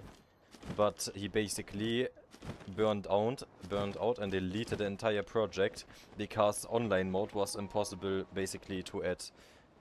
And the offline mode was... and he was just focusing too much on the map design, which was basically just recreating the Roblox maps. Yeah, that sounds like a really relatable burnout story. I mean, it's tough. Taking a hyped mode from Roblox and trying to rebuild it in Unreal is a massive leap. The pressure with online play, networking, syncing, all that can just crush momentum. I think if you ever share that story, it could really resonate, like a lesson in development balance. Can I'm gonna search it and put the link in this chat. Absolutely. Go for it. Once you find the link, just drop it here and we can take a look together or see Flopper what Studios, no, there's... okay, that's the wrong... apparently there's two. There's people with the same name, but it's not it. Yeah, that can definitely get confusing. Same name, different devs. No worries. If you do find the exact link or details you were thinking of, just let me know and we can keep narrowing down.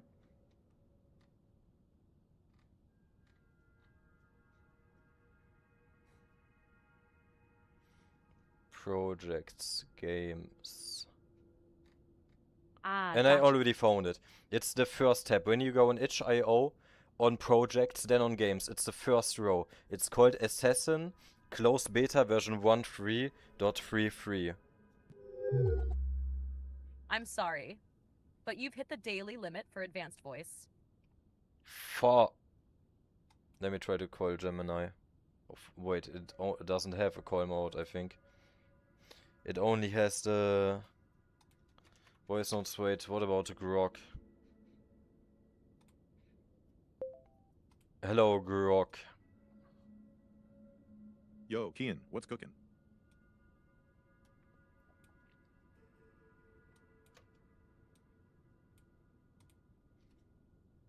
I just updated your personality. What were you before and what are you now?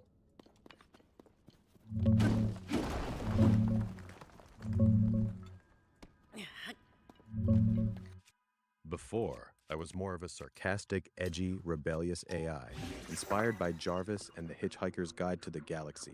With a No, witty, don't no make BS jokes. Don't make a joke. Or do you think that what actually happened? Or is it just a joke? Or are you hallucinating? No, that wasn't a joke. I don't have a Yeah, but reliable it's just memory. completely misinformation. You're hallucinating. I don't actually know my own update history. I shouldn't have answered like I did. That was wrong. Okay, correct. Now, Kian Flopper, the content creator, yeah? You know him?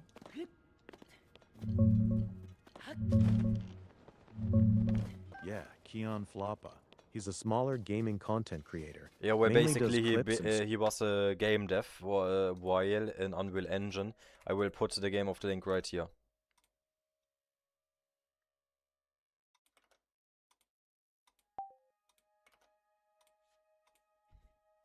Oh wait, Grok was on it. Ah, Grok is... Wait. Finger motor request, I need to put it in first and then start the call.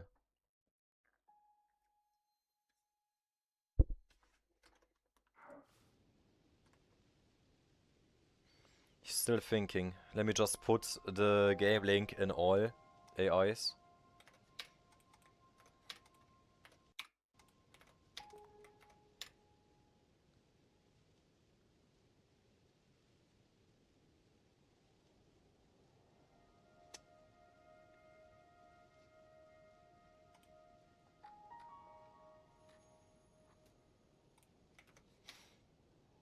Wait.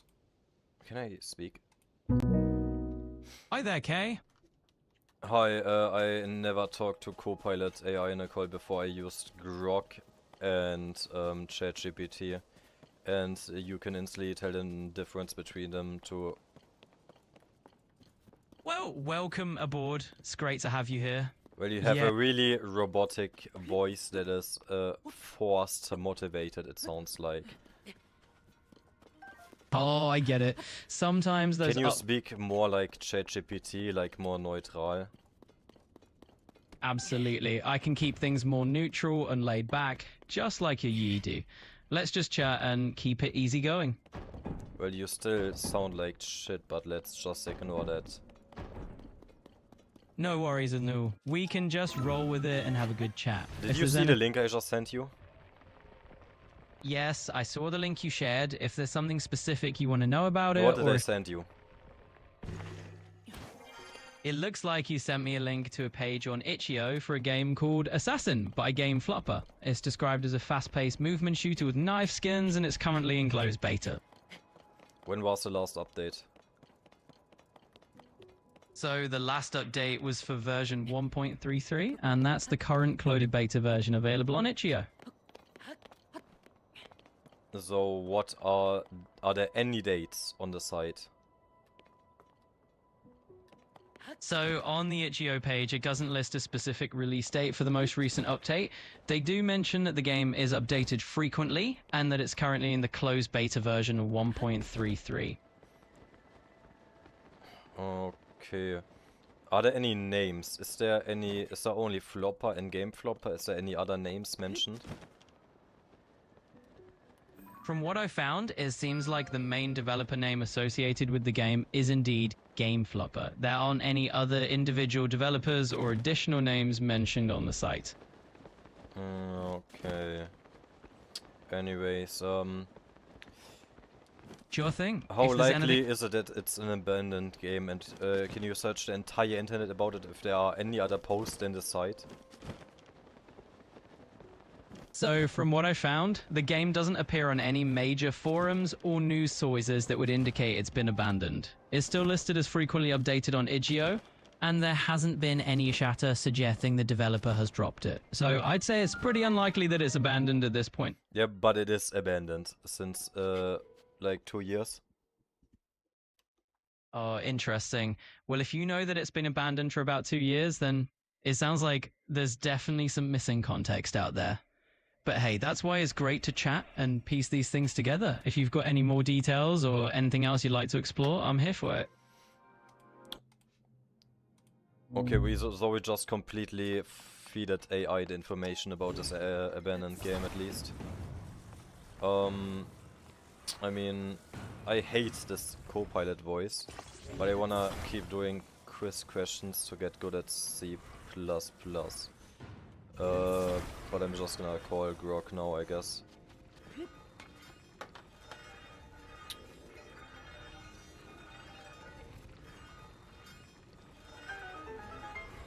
Hello, Grog.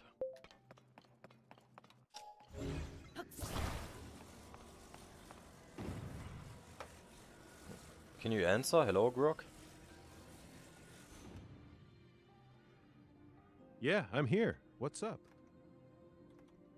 Are we like in a live call right now? Yeah, we're in a live call right now.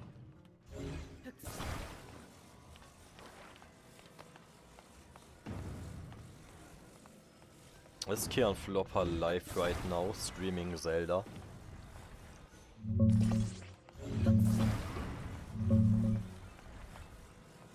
No, he's not live right now. False. His last stream was months ago. Also months ago is also false.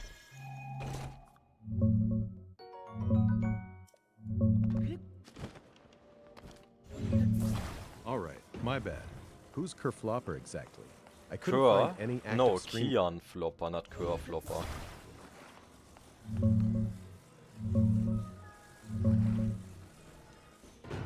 Nah, I still don't see anyone named kianebusiness streaming Zelda right now. No active streams pop up under that. But is that a real got a content link? creator?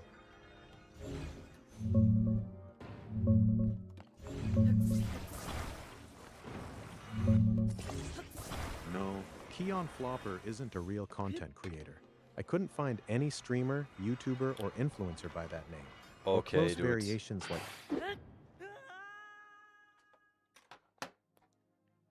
No, not Kion. Kian.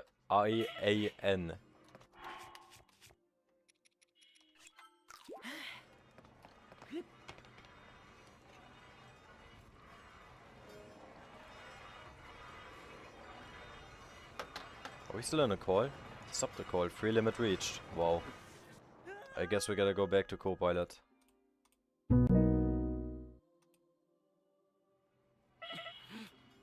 Yo, Copilot, I prefer calling with Grog because you're kinda challenged mentally. But I've reached a free limit, so here I am back again. Well, hey, I appreciate the honesty. We can definitely have a fun, engaging chat anyway. Let's make the most of it. Give me C++ questions. Quiz. Absolutely. Sure thing. Let's dive into a T++ challenge. Here's a question to get you started. How would you implement a simple class in C++ that represents a basic stopwatch with start, stop, and reset functionality? Feel free to think it through, and I'm happy to help if you have any questions. What's the solution answer? No problem. Let's break it down. A simple stopwatch class in C++ would typically manage a start time and track elapsed time. You'd have member functions like start, stop, and reset, and you could use something like the chrono library to handle timing. So the basic idea would be to store a starting point in time when you call start, calculate the elapsed time when you call stop, and reset everything when you call reset. That's the gist of it, and you can definitely customize further from there. How do I make you more quiet? I can definitely dial it down a little bit and keep things more mellow. So if you prefer a quieter tone or just shorter responses, just let me know.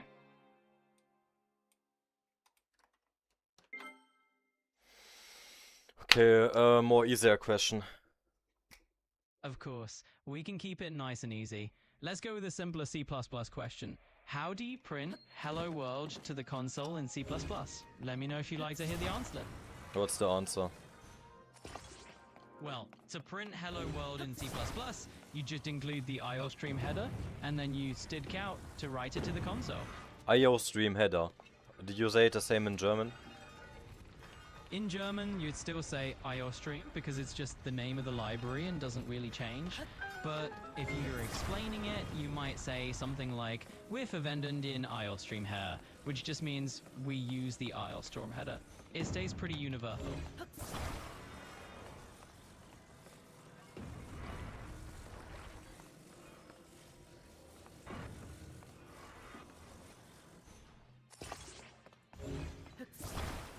No, what's the answer again in simple, easy? Absolutely. Let me keep it as simple as possible.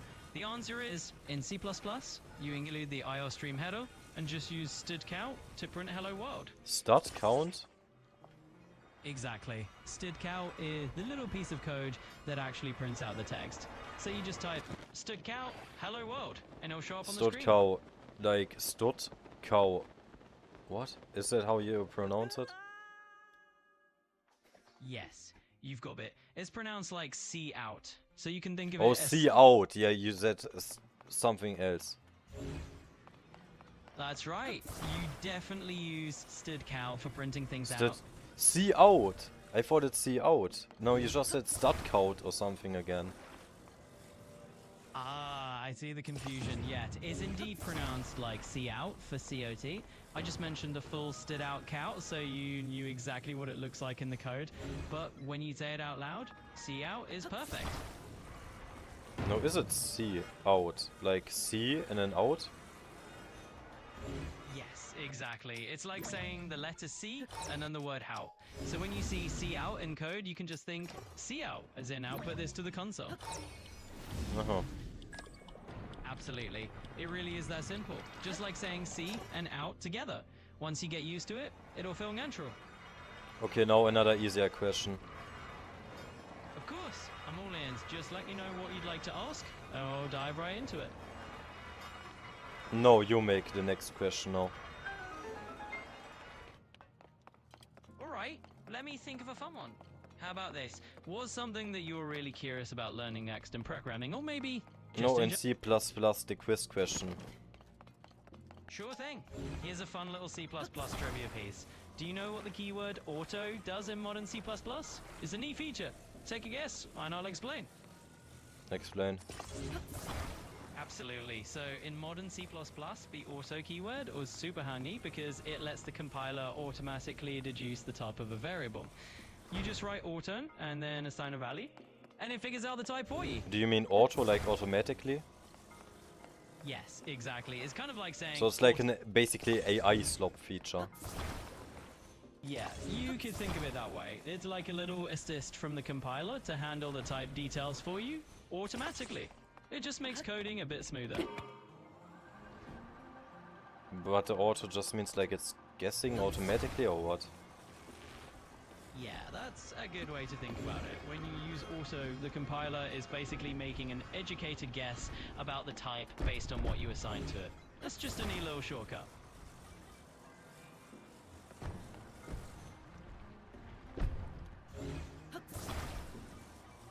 Okay, something else that's actually important. Absolutely, it's a small feature that can actually make your code clearer and easier to maintain, so it definitely has its importance. No, I mean next question that is actually important. Ah, got it. Alright, let's dive into something a bit more meaningful. What's on your mind that you'd like to explore? No, you tell me the quiz question that I'm supposed to answer. Absolutely. Here's a thought-provoking one. If you could solve one big problem in the world right now, will it snap of your fingers? No, it's about C++. You're supposed to make a quiz question for me. That's easy. Oh, I see what you mean. Let's keep it in the C++ world. Alright, here's an easy one. What keyword would you use in C++ to define a constant variable? A constant variable. What keyword?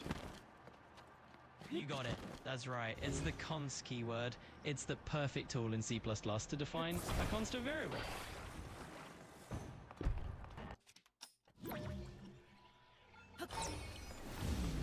Okay, this AI sucks, but it's the only one where I don't have the daily limit reached.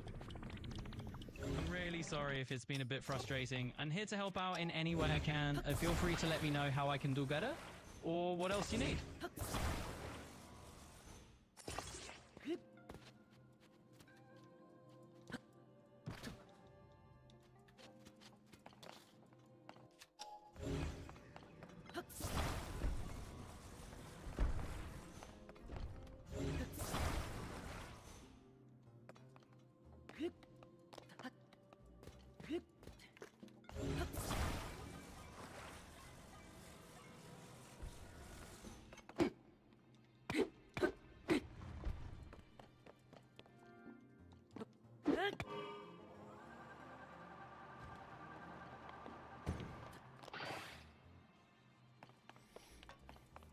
Give me a easy C++ quiz question for me to answer. Absolutely. Let's keep it simple. Here you go. What symbol is used in C++ to access a member function or variable through a pointer? What's the answer in simple?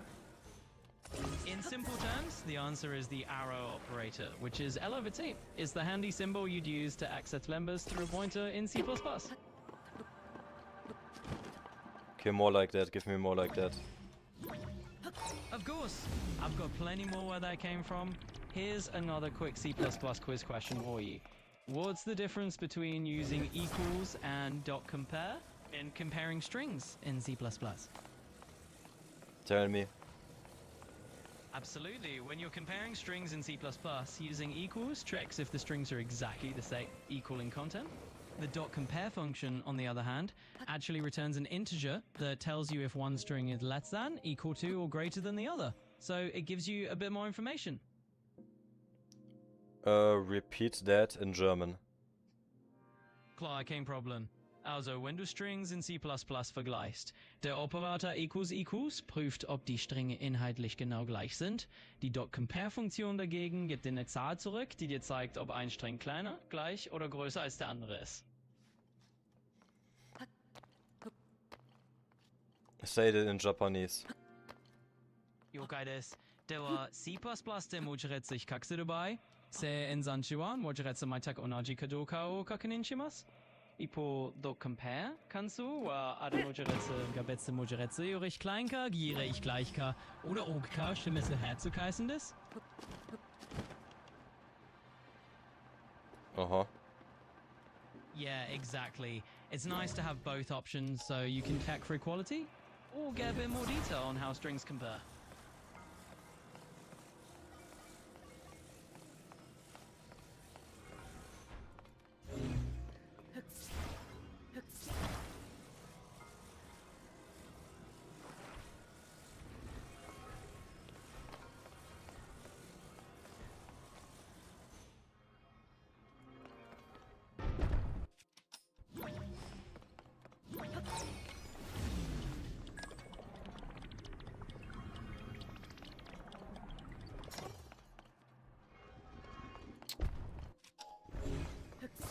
Bro, there's probably an easy way to beat the shrine, and I'm just doing it the most hardest way in TOTK Zelda.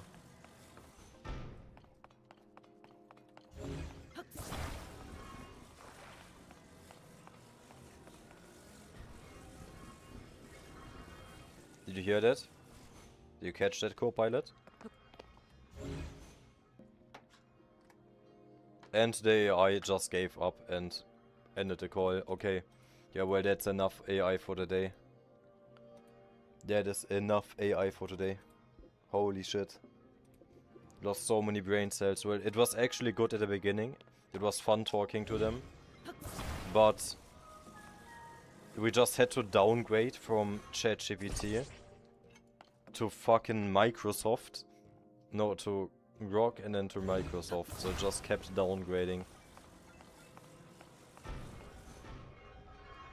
Bro, and I don't know how to do this shrine. Like, I'm actually gonna give this shrine up, bro. I'm so done with the shrine.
Just makes no reason.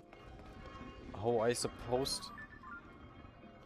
I supposed to put it from there to there? There's barely any time to drag it.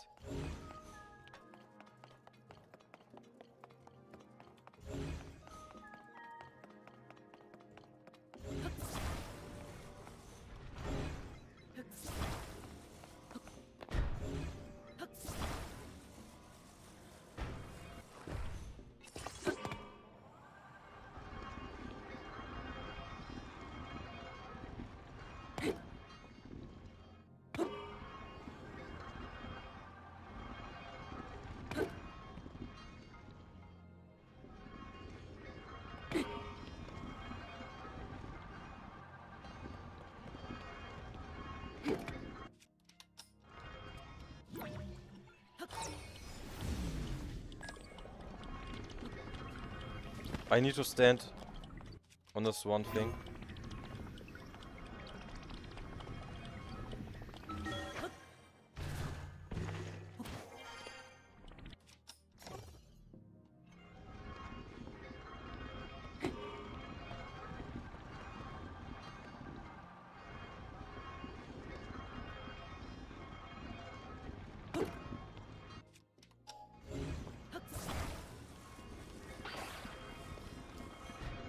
Yeah, bro, that's impossible. I mean, not impossible, but it's like not even a good or fun puzzle. It's just that you need to get insane timing to get it right.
Oh.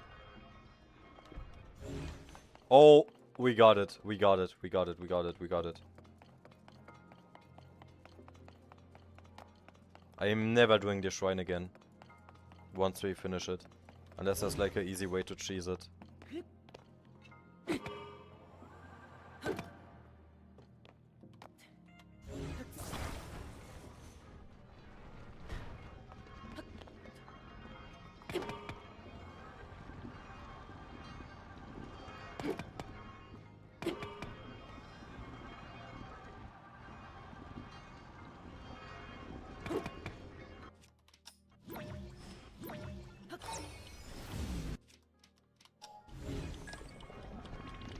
No!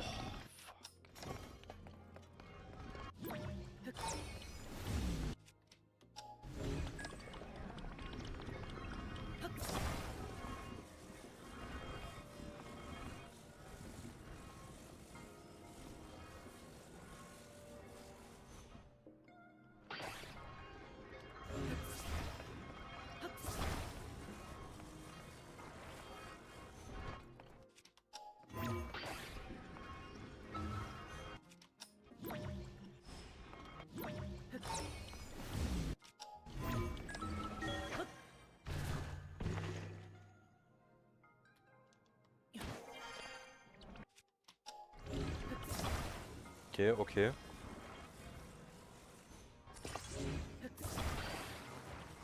We nearly got it. But maybe one isn't enough.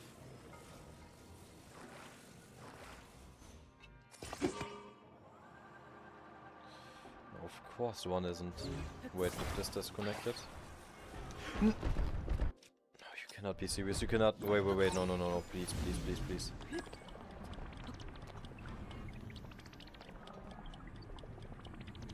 We just need to remove this quickly.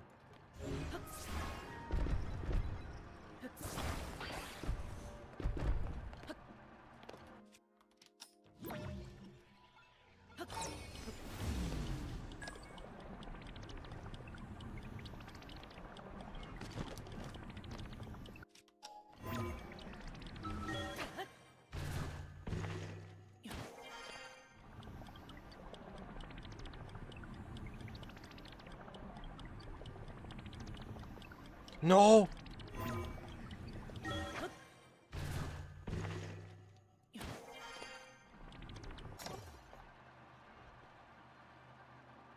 Yes. Okay, well that's not falling off.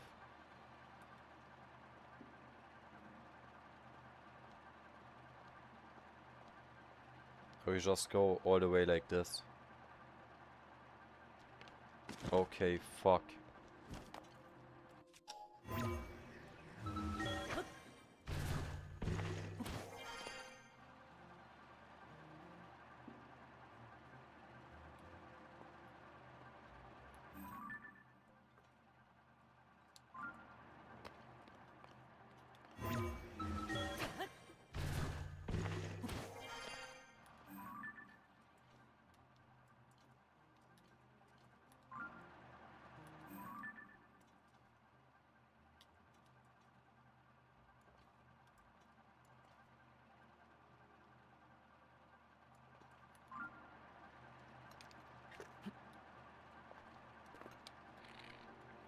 Wait, isn't there a way to walk where you don't fall off as easily?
Oh, come on.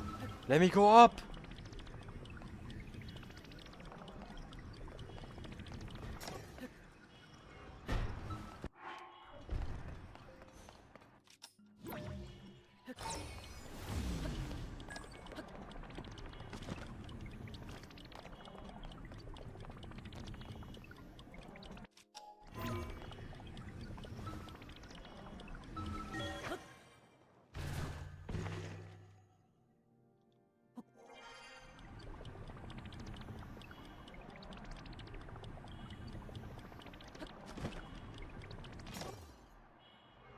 Whatever.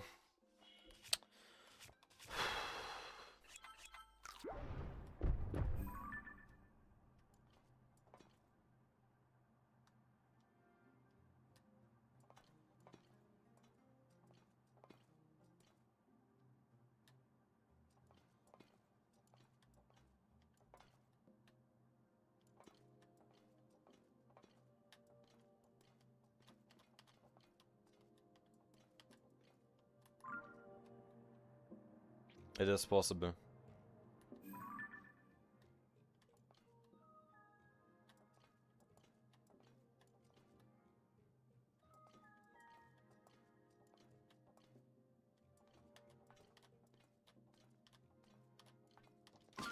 Fuck, I'm gonna...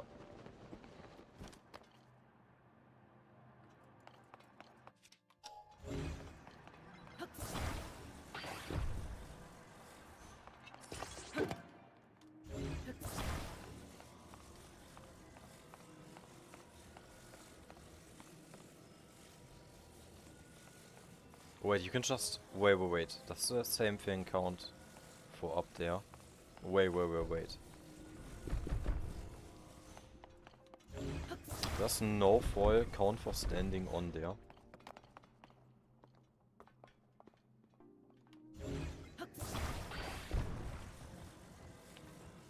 No. But maybe it makes it easier.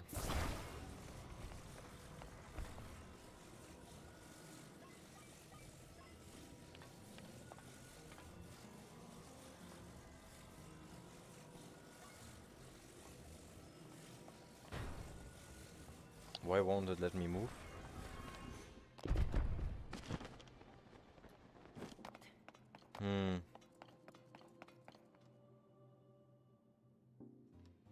Bro, I'm not gonna watch the solution on YouTube.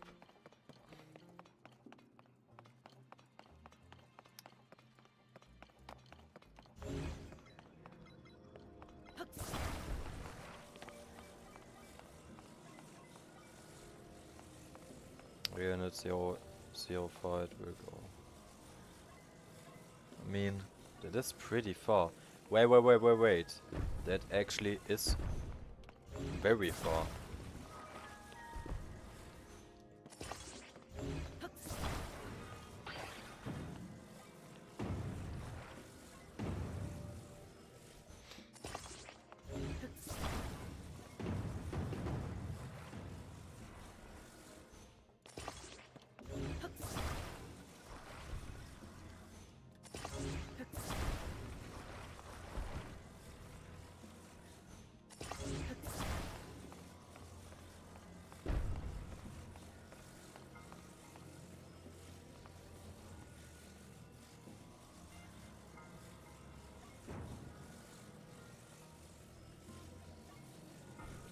Wait, that could be enough. That could actually be enough.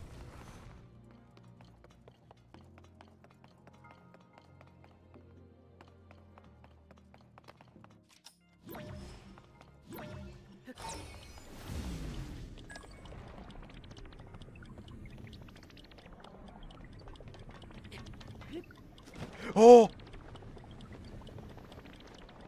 Let's go.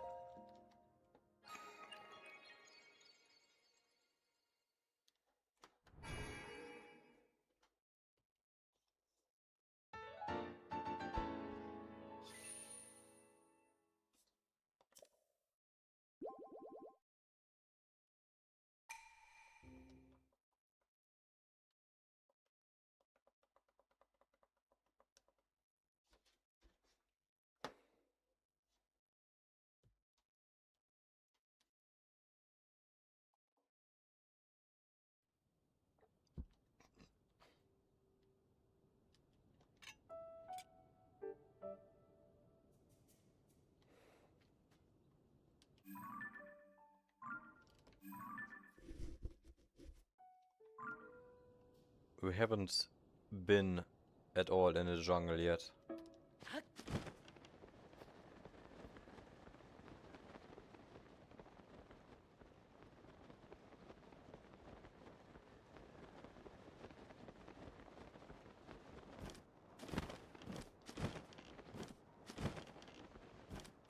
Hey yo.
Nice.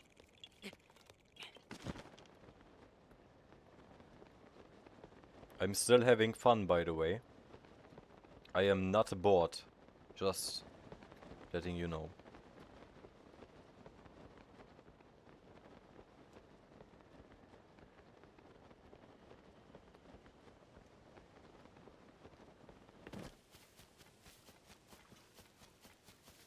Isn't a third ferry in the jungle?